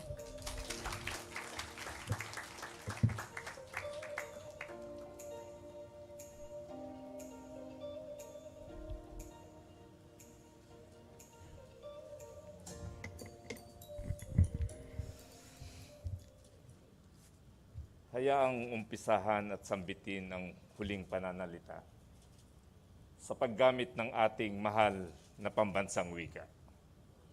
Dahil ang Agosto ay buwan ng wika na dapat igunita, makabayang paalala, hindi lang sa nakakatanda, pati na rin sa ating mga bata. Undersecretary Epimaco B. Dancing III, our dashing debonair with oozing sex appeal. Sir, to my fellow EXCO members, regional and central office directors, school division superintendents, school heads, teachers, learners, parents, and partners from the Education Forum, our MCs, Mr. Tadem Alarte and Ms. Lilia Angela Daos. By the way, thank you for that kind introduction. A pleasant good afternoon to all. We are hopeful that the inputs from the various stakeholders and education partners in this Stakeholders Convergence, coupled with the results of the national consultation, captured the national commitments and consensus on priority actions necessary to the development of the country's statement for the Transforming Education Summit in United Nations, New York in September 2022. The Transforming Education Summit provides the opportunity for the international community to take transformative action for the future that we want, where every child enjoys the right to education. We talk about a summit that is built from the ground up. On behalf of the Department of Education, our heartfelt gratitude goes to all stakeholders and education partners who graced this event with their presence. Your support and commitment to this initiative of the department is one of the many proofs that education is a shared responsibility. As we move to the new normal, the department, together with the other government agencies and a strong partnership with other sectors of the society, is optimistic to continue the conversations and healthy sectoral engagement to achieve our common aspiration of providing the rights of every Filipino to accessible, quality, and equitable education. Ngayong hapon sa ating pagtatapos at sa mga susunod pa nating pagkilos, magagandang kaisipan sana'y atin pang ibuhos, panalangin na laging pagpalain tayo ng Diyos. Maraming salamat at mabuhay po tayong lahat.